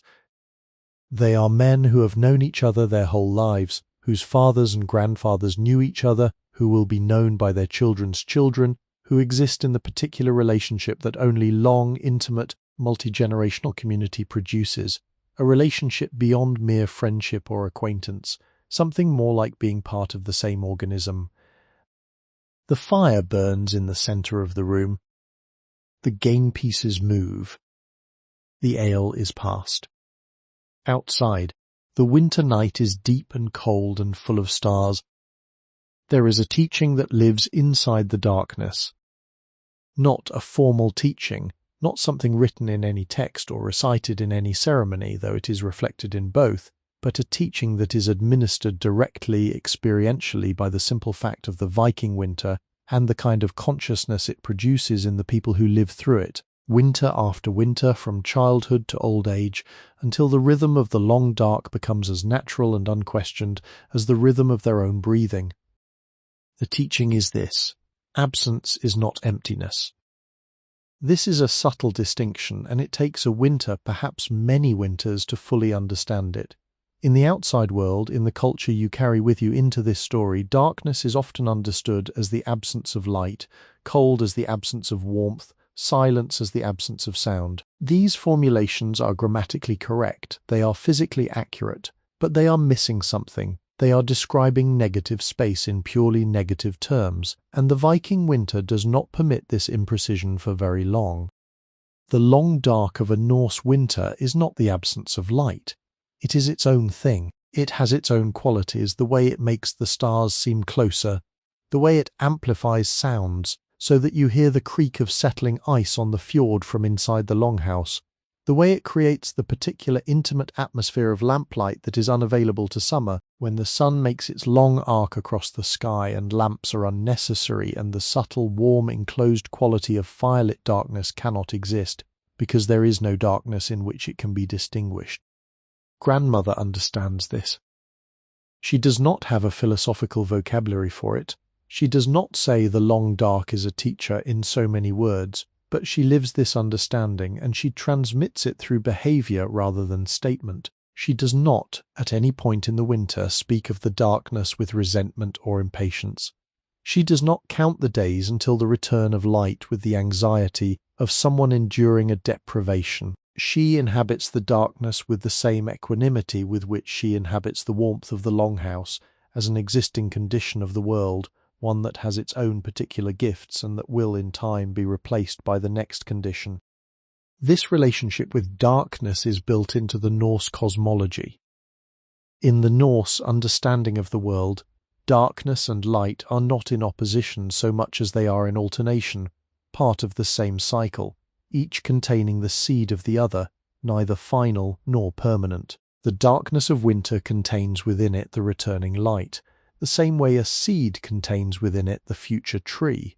This is not metaphor for the purpose of consolation. It is, as far as this culture is concerned, a description of how the world actually works. The mythological framework through which these people understand their universe is saturated with this quality of cyclical, oscillating existence, death followed by rebirth, winter followed by summer, the great cosmic cycle of Ragnarok and renewal that is woven through the fabric of Norse mythology as a governing principle. The practical expression of this philosophy is visible in the way the winter is lived. The winter is not survived, it is inhabited. There is a difference that is enormous in its implications. Survival implies that the goal is to get through the period of difficulty and emerge on the other side unchanged, slightly depleted, relieved. Inhabiting implies that you are present within the experience, that you bring your full capacity of attention and craft and relationship to it, that it will leave its mark on you, and that this mark is not damage but deposit, something added to you by the experience, something you will carry forward. The things that the winter deposits are specific. It deposits patience, not the frustrated patience of someone waiting for something to change, but the active, skilled patience of someone engaged in long, careful work, the kind of patience that produces fine tablet weaving, well-aged cheese, rope braided to exactly the right tightness. Patience as a craft rather than an attitude. It deposits intimacy. The enforced proximity of the Longhouse in winter produces, in families who navigate it well, a depth of knowing that is simply unavailable to people who have unlimited space and unlimited alternatives.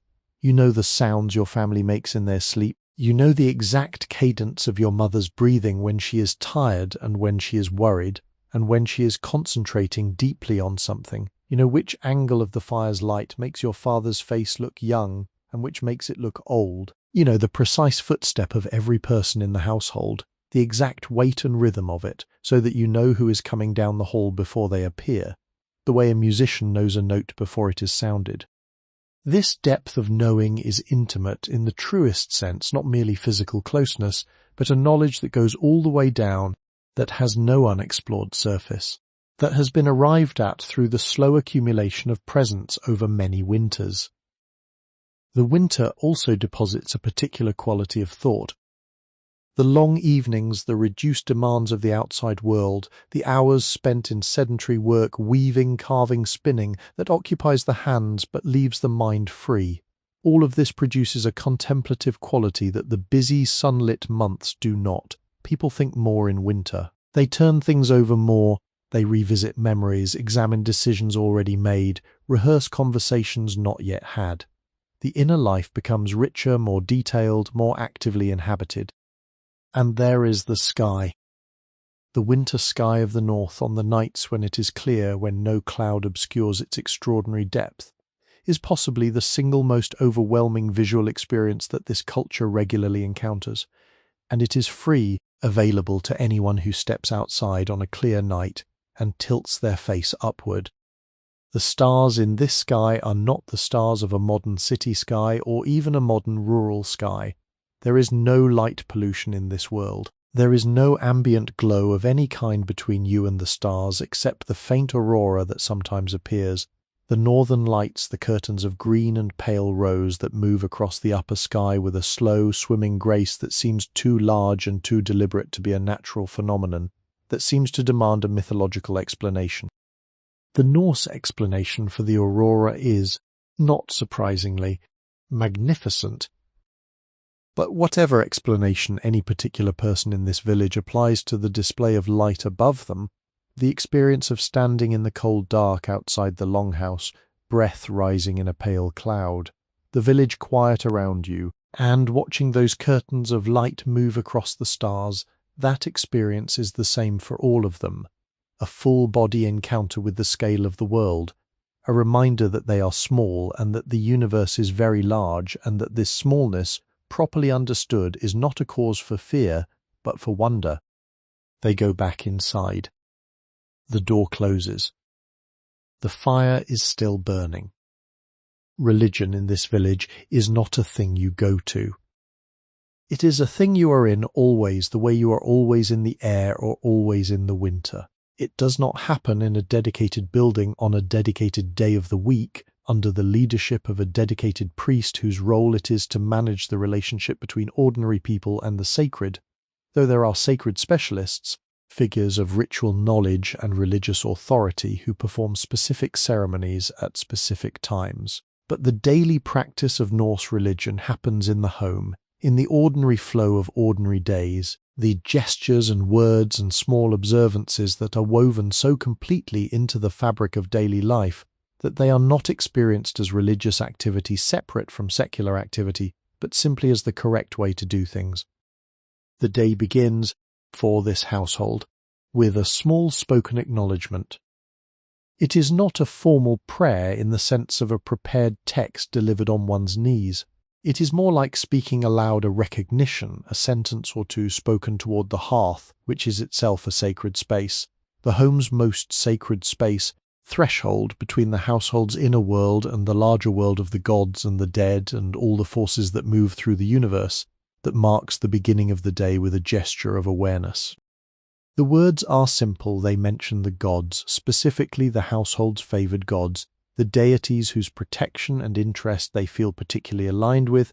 This household has a particular relationship with Frigg, the great goddess of home and family, and the management of domestic life, which makes its own kind of sense, and with Thor, whose thunderclap is the sound of the world working as it should, whose hammer is the guarantor of order and the defender of the ordinary against the extraordinary threats that exist in Norse cosmology, always just beyond the boundaries of the known world.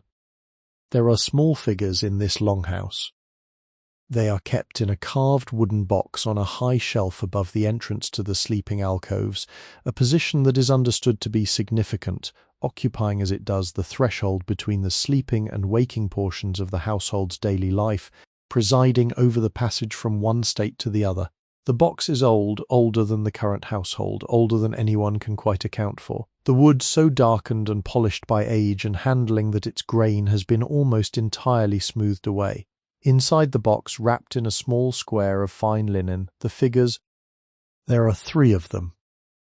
The largest is Thor, or rather a figure that represents Thor, made of carved antler in a style of somewhat crude but deeply energetic workmanship.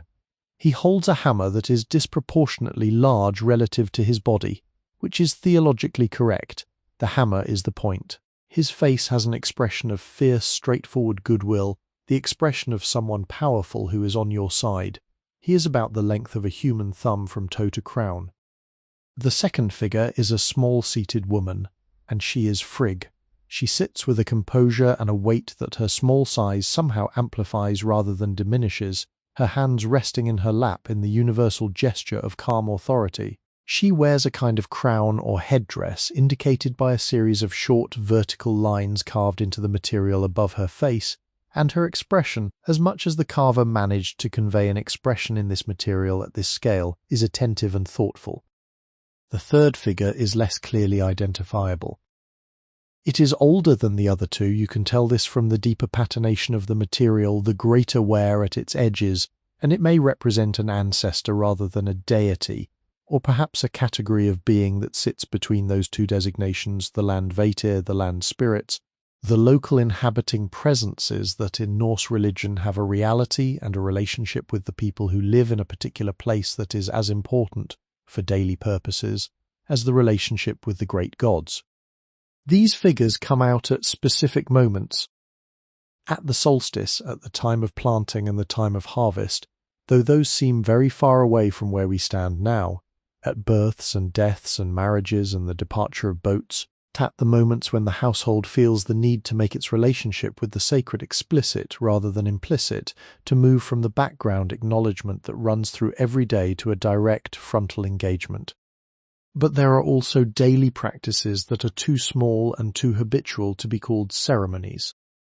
The first portion of any significant meal, a little of the food set aside in a small clay dish and placed near the hearth, not consumed by any person but left as an offering to the household spirits. This is done without particular ceremony, without spoken words, simply as part of the preparation of any meal, the same way you would set out bowls for each person in the household.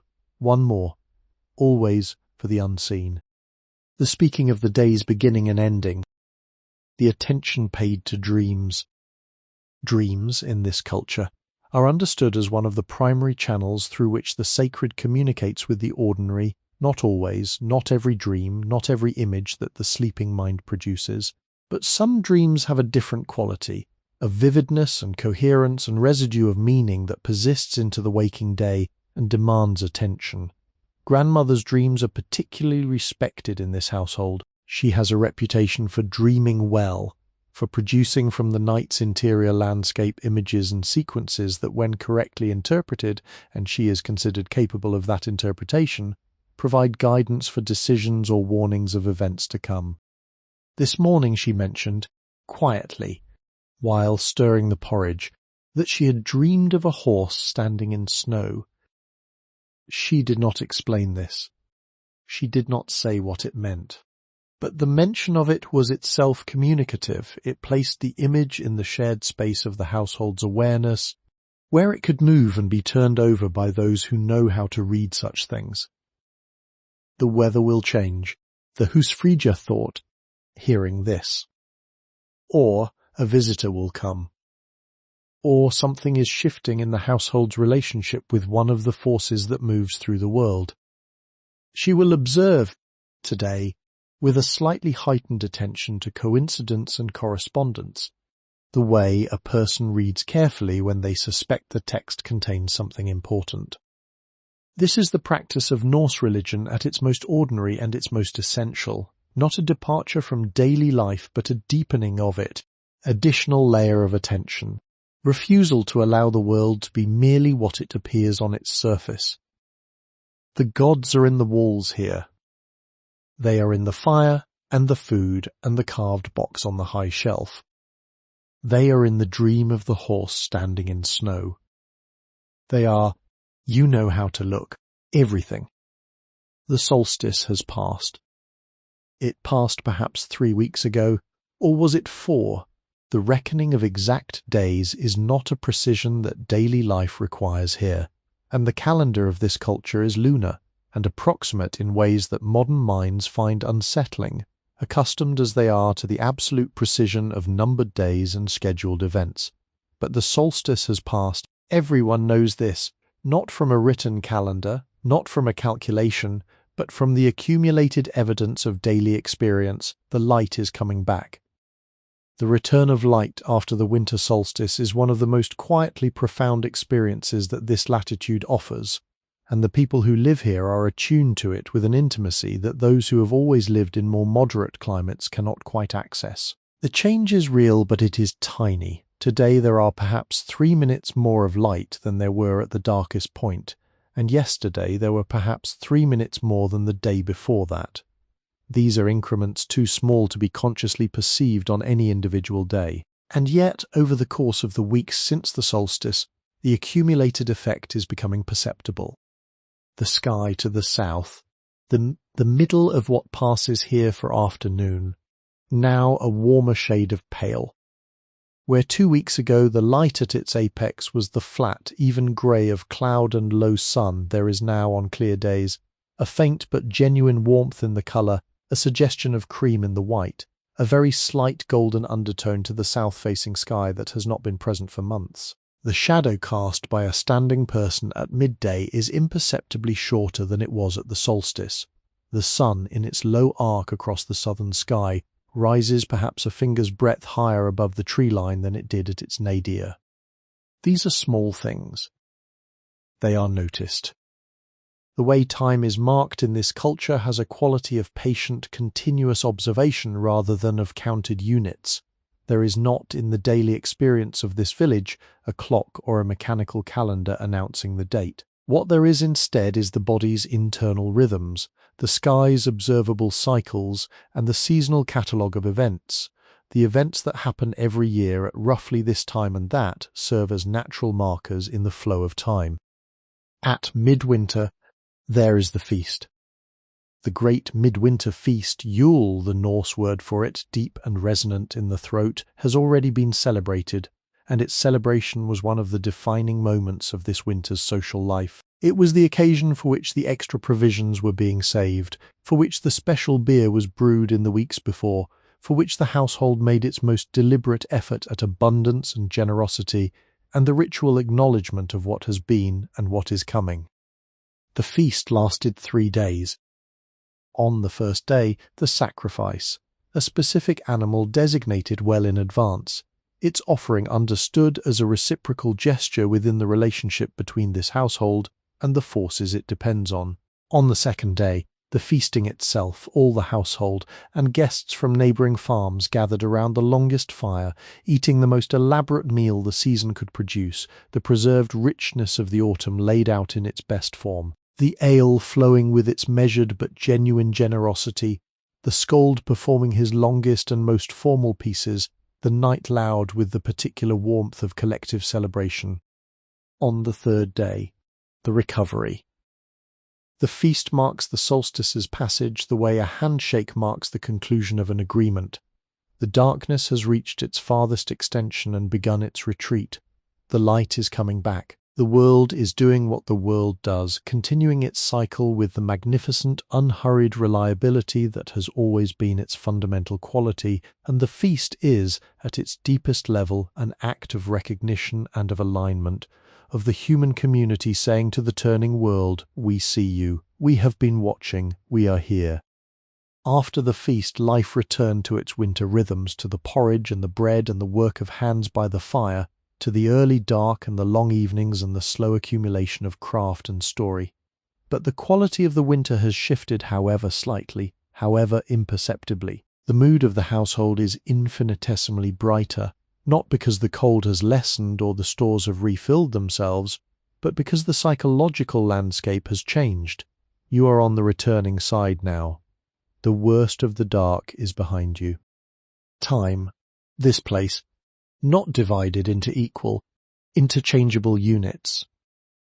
It is experienced as a qualitative substance, thick in some places, thin in others, slow in the deep centre of winter when the days are identical and the darkness is constant, faster in the transitions when one condition is giving way to another, fastest of all in the brief, brilliant weeks of midsummer when the light never fully leaves the sky, and the warmth seems too good to be true and must be used before it goes. The tools for marking time are the sky and the land and the body. The phases of the moon are tracked, not scientifically, not precisely, but practically, because the moon governs the tides and the tides govern certain aspects of fishing and travel by water. The full moon is bright enough to work by on clear nights, extending the effective day when the work requires it. The new moon is the darkest dark, the nights around it so profound and complete that even the stars seem farther away, the world compressed to the radius of firelight. The body marks time in its own ways. The pregnancies and births that follow the seasons in their statistical patterns, more conceptions in the winter, when the long nights and the enforced proximity of the Longhouse produce their own kind of intimacy, the aches that settle into older joints when the cold has been sustained for many weeks, the particular quality of hunger that belongs to the late winter, when the stores are still adequate but the body has begun to orient itself toward spring food, toward the first green things that will push through the snow at the meadow's edge, toward the eggs of the first birds, toward the young fish running in the rivers when the ice breaks. The children mark time by their own measures. By how many more skeins of yarn have been spun since the feast, by the progress of the carved knife handle, by the height of the snow on the storehouse roof, which has been growing incrementally for weeks and is now a solid, heavy cornice of white, that the children have been watching with a particular proprietary interest. Outside, right now, then the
The sun is just cresting the trees to the south.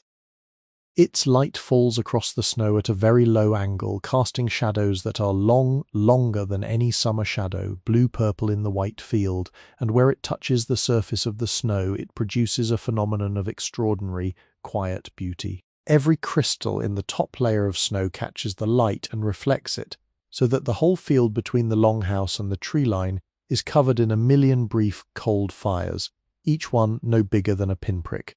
Each one burning for exactly as long as the sun angle remains sufficient to illuminate it. It is brilliant. It lasts perhaps 20 minutes. Then the sun drops below the trees again, and the snow returns to its flat, even white, and the blue-purple shadows lengthen, and the cold deepens by a perceptible degree. And you go back inside. But you carry with you the image of those 20 minutes of small fires. You will not forget it. Somewhere in this village there is a stone. It is not a remarkable stone at first glance, not a monument, not a gravestone in the formal sense, not a standing stone carved with the elaborate spiralling interlace of the memorial runestones that will eventually become one of the most recognizable artifacts of Norse culture. It is simply a large, rounded field stone, perhaps 1/2 meter across, sitting at the edge of the path that leads from the Longhouse to the byre. It took a position that has required every person in this household to step around it or over it several times each day for as long as the household has existed. It has been there since before anyone can remember. The oldest member of this community, a man in his late 70s who lives with his daughter's family in the Longhouse on the north side of the village, says that his grandmother, who lived to a similar age, told him that the stone was already there when she was a child, and that she believed it had been placed there deliberately by someone in a generation before her own. Why it was placed there, no one knows for certain. There are theories. Some believe it marks the grave of a significant ancestor, not a formal burial beneath a mound, but a simpler interment, a body placed in the earth at this spot for reasons now lost, and the stone placed as a marker, as a minimal but persistent act of remembrance. Others believe it was a boundary stone, marking the original division between the first household's territory and the open common land. Others simply say that it was here when they arrived, and that the reason for its presence is the kind of knowledge that was held by someone who is no longer living and who did not pass it on. What everyone agrees is that the stone is not to be moved. This consensus requires no enforcement. No one has ever suggested moving it. Moving it would be wrong in a way that is felt rather than argued, wrong in the way that breaking a certain kind of silence is wrong, not because anyone can articulate the rule you are breaking, but because the felt quality of wrongness is unmistakable. The stone stays. And around it, the daily life of the village flows like water around a fixed point in a stream, every footstep that detours around it an unconscious act of continuity, a gesture of connection to every other footstep that has ever gone around it, thread woven into the long fabric of this place's persistence. This is the character of historical legacy in a small, long-established community. It does not announce itself, it does not hold ceremonies demanding its own acknowledgement. It exists in the stone that people step around, in the carved box of figures on the high shelf, in the precise way that grandmother feeds the morning fire, a technique that her mother taught her, who learned it from her mother, who learned it from the first woman of this household who discovered by experiment the exact angle and duration of breath that coaxes the coals most efficiently back to life. The technical knowledge of this community is itself a form of legacy.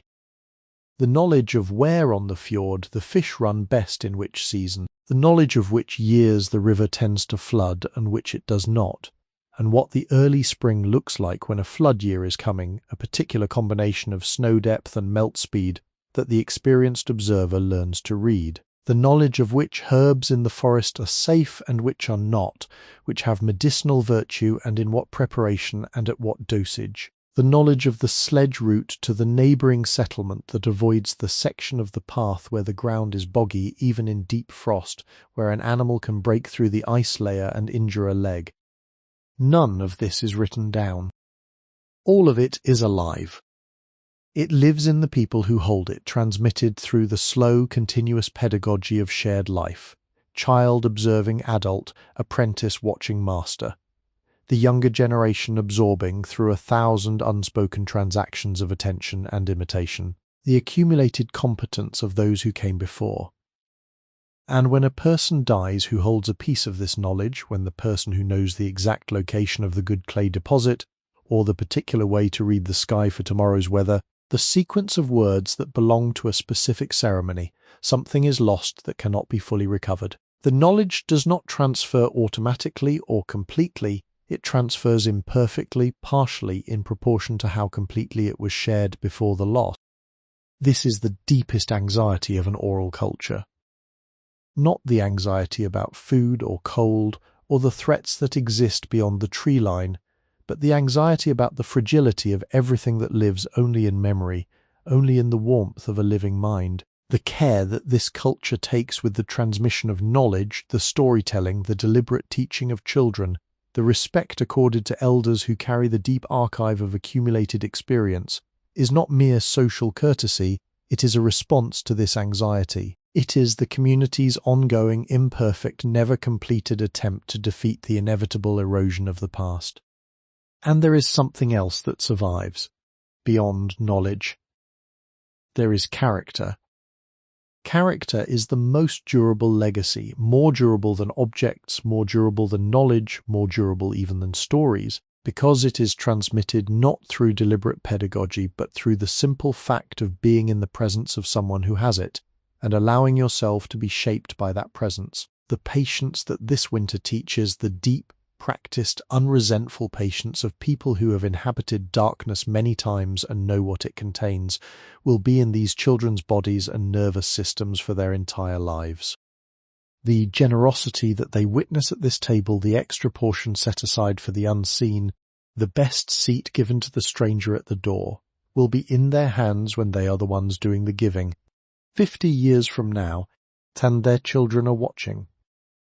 The quality of attention that they are learning, the careful, unhurried attentiveness to the physical world, the quality of light and the direction of wind and the behavior of animals will be in their eyes when they are old, still reading the world with the same patient literacy. These things do not require writing to persist. They require presence. They require proximity and time, and the willingness of the old to show, and the readiness of the young to see. In this longhouse, this winter, both conditions are perfectly met. The old are here. The young are here. The fire burns between them. And the slow, invisible, irresistible transfer of everything that matters most is taking place in every ordinary moment of every ordinary day. The stone at the edge of the path will still be there in the spring. It will still be there next winter, and the winter after that. The fire is lower now. You would not notice it if you had not been watching, if you had not been here long enough to know what the fire looked like when the day was full and the household was active and the cooking was being done and the logs were being added with a regular attentive frequency. But you have been here long enough. You know the fire at its midday height, that generous orange leaping confidence of a well-fed hearth, and you can see the difference now in this late quiet hour of the evening. The fire has settled. The logs that were added at supper time have burned down to a deep, glowing mass of coals, and the flames above them are lower and softer, moving slowly rather than quickly, their light amber and reddish gold rather than the brighter orange of active burning. The supper bowls have been washed and stacked on their shelf. The washing was done in the large wooden tub near the door, cold water brought in from the well at dusk, warmed in the smaller pot over the fire's edge, just enough warmth to cut the grease from the bowls without requiring a serious expenditure of firewood for so minor a purpose. The bowls are of wood and clay, worn smooth at their rims by years of use, dark with absorbed flavours at the base where the food contacts most. They have been turned upside down on their shelf in a row with the instinctive order of a person who knows where things belong. The children have been gathered. This is a gradual process rather than a sudden one, not a moment where an adult says now and the children immediately comply, but a slow gravitational drawing in, a series of small movements and suggestions that collectively shift the household's activity from the engaged to the restful. The youngest was asleep before supper was fully cleared, simply lying down on the sleeping platform where he had been sitting and drawing his knees up toward his chest with a small, unconscious gesture of self-contained comfort, his eyes closing mid-sentence while he was telling someone something about the snow house they had built. He was carried to his alcove. He was laid on the sheepskin. The heavy blanket was drawn over him and settled with a practiced care that left no gap for cold air at the neck or feet.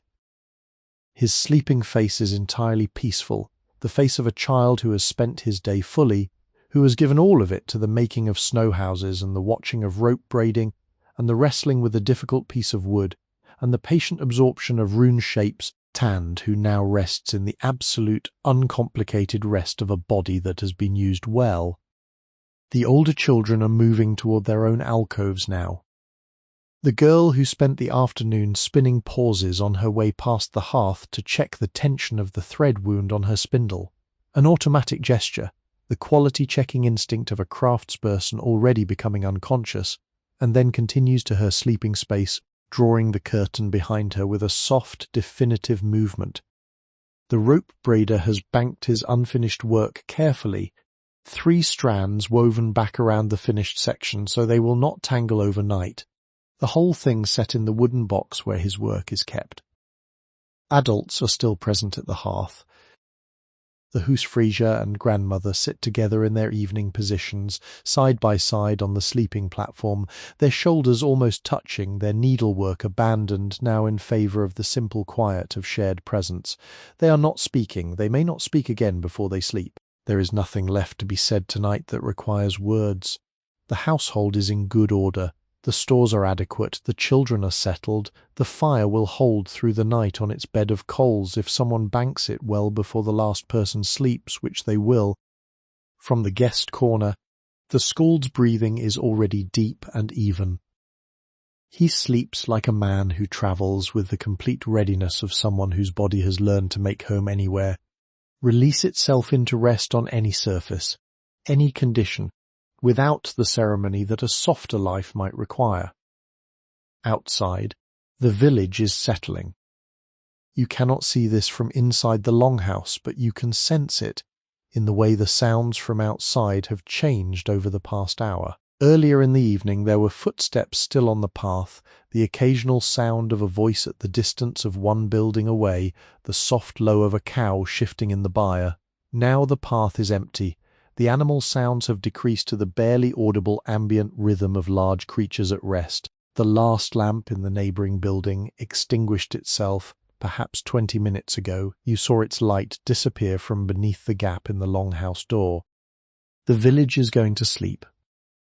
The smith's fire has been banked and damped. The byre door has been secured against the cold and against the occasional wolf that, in desperate winters, comes too close to the settlement. Drawn by the smell of the livestock, the storehouse sits on its raised legs in the darkness, its contents counted and known and safe the night cold, keeping them as surely as any modern refrigerant. Above the village, the sky is clear.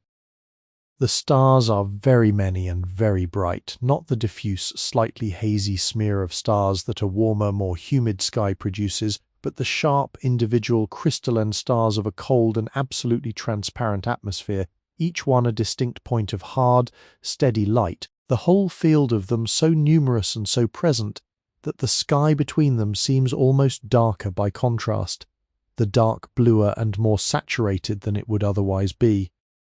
The Milky Way is visible, the great river of light that arches overhead from one horizon to the other, denser at the south where it moves through the heart of the galaxy, thinner and more diffuse at the edges. Persons standing outside the Longhouse and looking up at this would feel the same thing that people have always felt looking at this sky from this latitude, the specific, wordless, full-body sensation of being very small in a very large thing, of being exactly as small as you actually are, which is smaller than you usually remember. And the aurora. Tonight, on the northern horizon, there is something, a pale greenish suggestion of light, not yet the full curtaining display of a strong auroral event, but a faint promising shimmer just above where the dark line of the trees meets the darker sky. It moves very slowly with the quality of something alive but not animal, the quality of a large, patient, distant thing going about its own business, indifferent to but not hostile toward the small warm buildings and the small warm lives beneath it. Inside the Longhouse, no one is awake to see it. Or perhaps one person is, perhaps grandmother, who wakes at all hours from her long and eventful dreams, has risen to use the necessary and stepped outside for a moment, and has stood in the cold dark with her heavy shawl drawn around her, and looked up at the shimmer of light on the northern horizon with the quiet, familiar recognition of someone who has seen this many times and never stopped finding it worth seeing. She stands there for perhaps 2 minutes. Then she goes back inside. The door closes softly. The aurora continues its slow, indifferent, beautiful display for an audience of stars. Let the fire be lower still now. Let it settle further into its coals, those deep, warm, orange coals that hold their heat so patiently that will still be alive when the household wakes in the darkness before dawn, still glowing at their hearts with the steady, faithful warmth of things that burn slowly and well. The fire does not need your attention now. It knows what it is doing. It has been burning in this place for a very long time, and it will continue to burn after you have drifted wherever it is you are drifting. The Longhouse is quiet. Not the quiet of emptiness, not the hollow, echoless quiet of a building with no one in it, where sound moves freely from wall to wall without finding anything soft to be absorbed by. This is the full, dense, living quiet of a space occupied by sleeping people, a quiet that is textured with the low, rhythmic sounds of breathing, the barely perceptible rise and fall, the occasional deeper breath, the complete absence of any of the sounds that waking life produces. Breathing. Just breathing. The whole household, breathing together. Not in unison, not with any deliberate coordination, but with the natural, overlapping asynchrony of many individual rhythms, each one slightly different in pace and depth, the whole creating a texture of sound as gentle and continuous as a slow tide on a shallow shore. Let your own breathing slow to match this room. Let it find a pace that is a little deeper than your usual pace, a little slower, the kind of breath that belongs to late evening, and the comfortable approach of sleep, the breath where the exhale is slightly longer than the inhale, where each exhale carries away a little more of whatever remains to be carried away from the day. The shadows on the walls are barely moving now. The fire is so low that its light is more glow than flame, and the shadows it casts are stable, settled, resting in the same positions they have occupied since the last log crumbled to coals. The carved wooden post that marks the centre of the hall's social space stands in its shadow without drama, without movement, a dark vertical presence in the amber dimness of the room's last light. On the shelf above the sleeping alcoves, the amber beads are not visible in this light. But they are there. You know they are there, they are always there. That deep saturated orange-brown, those small concentrated fires, they rest in the darkness of the shelf, patient, holding their light in reserve for when there is light enough to call it forth, which there will be in the morning, when the fire is rebuilt and the amber catches the first bright flames and glows as it always glows, deeply, warmly from the inside. The sheepskin in the sleeping alcove is warm now. Warm with the warmth of the body that has been lying in it for some time, the body heat absorbed by the wool and held there, so that the sleeping surface is no longer merely the temperature of the room, but several degrees warmer, a private warmth contained specific to this small space, this particular nest of wool and blanket, and the dried heather beneath. Let yourself be in that warmth. Let the heavy blanket settle over you, that particular weight that communicates safety, that covers and holds and says everything outside this is managed, everything above is attended to. Everything you need to be is right here, right now. This small, warm, dark. The wind has dropped to almost nothing outside. Occasionally it brushes the wall with a very light, very brief pressure, the barest touch, less a wind now than the memory of a wind, a reminder that there is an outside, that the cold and the dark and the vast starry sky continue beyond these walls, that the world is large and ongoing and will be there in the morning. But you are here, inside. The fire is a slow glow. The amber beads are sleeping on their shelf. The carved figures in their wooden box are resting in their wrapped linen, waiting for the next occasion that calls them forth. The stone at the edge of the path is still and cold and patient. The cows breathe in the byre. The rope hangs from the drying rack in the cold between the buildings, turning very slowly in the faintest trace of air. The snow is undisturbed. The snow is perfectly, absolutely undisturbed, lying in all the hollow places, in the spaces between buildings, in the deep curved dip where the path meets the edge of the forest, in the long soft field between the village and the frozen fjord, lying, with the settled contentment of something that has arrived where it is going and has no further intention for tonight. The stars above the village are burning. They have been burning since before this village existed. They were burning when the first person drove the first stake into this particular piece of frozen ground, and they will be burning long after the last ember of the last fire in this place has cooled to ash. They burn with a completeness and a consistency that has no equivalent in the human world, steadily, without consuming themselves, without any apparent effort. The way things burn when burning is simply what they are. Let them burn. Let the fire in the Longhouse be a low, warm glow. Let the breathing of the household fill the quiet. Let the amber bead wait for morning on its shelf. Let the stone rest at the edge of the path.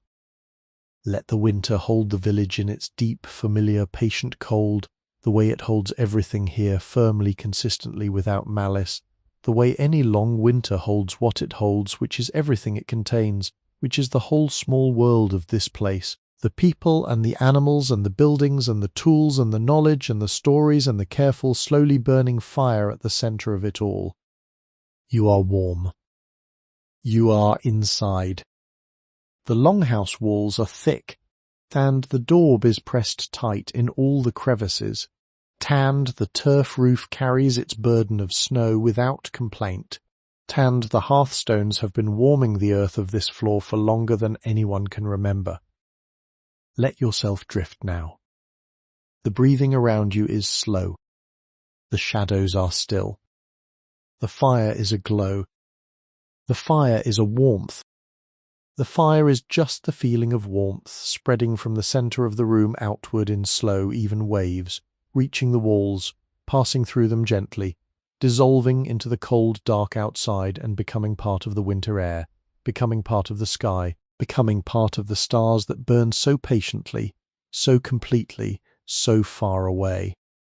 The village is sleeping. You are sleeping. The long winter holds everything in its hands like something precious. And the fire burns, and the fire burns, and the fire burns. Softly, slowly, still. Welcome to Sleepy History with Henry. Here, we harness AI to breathe new life into authentic historical records, creating an immersive auditory experience. This entire production is AI-assisted, crafted solely for relaxation and sleep support. TAND is not a substitute for professional medical advice. Please do not listen while driving or operating machinery. Now, let Henry and AI guide you on a peaceful journey through the past.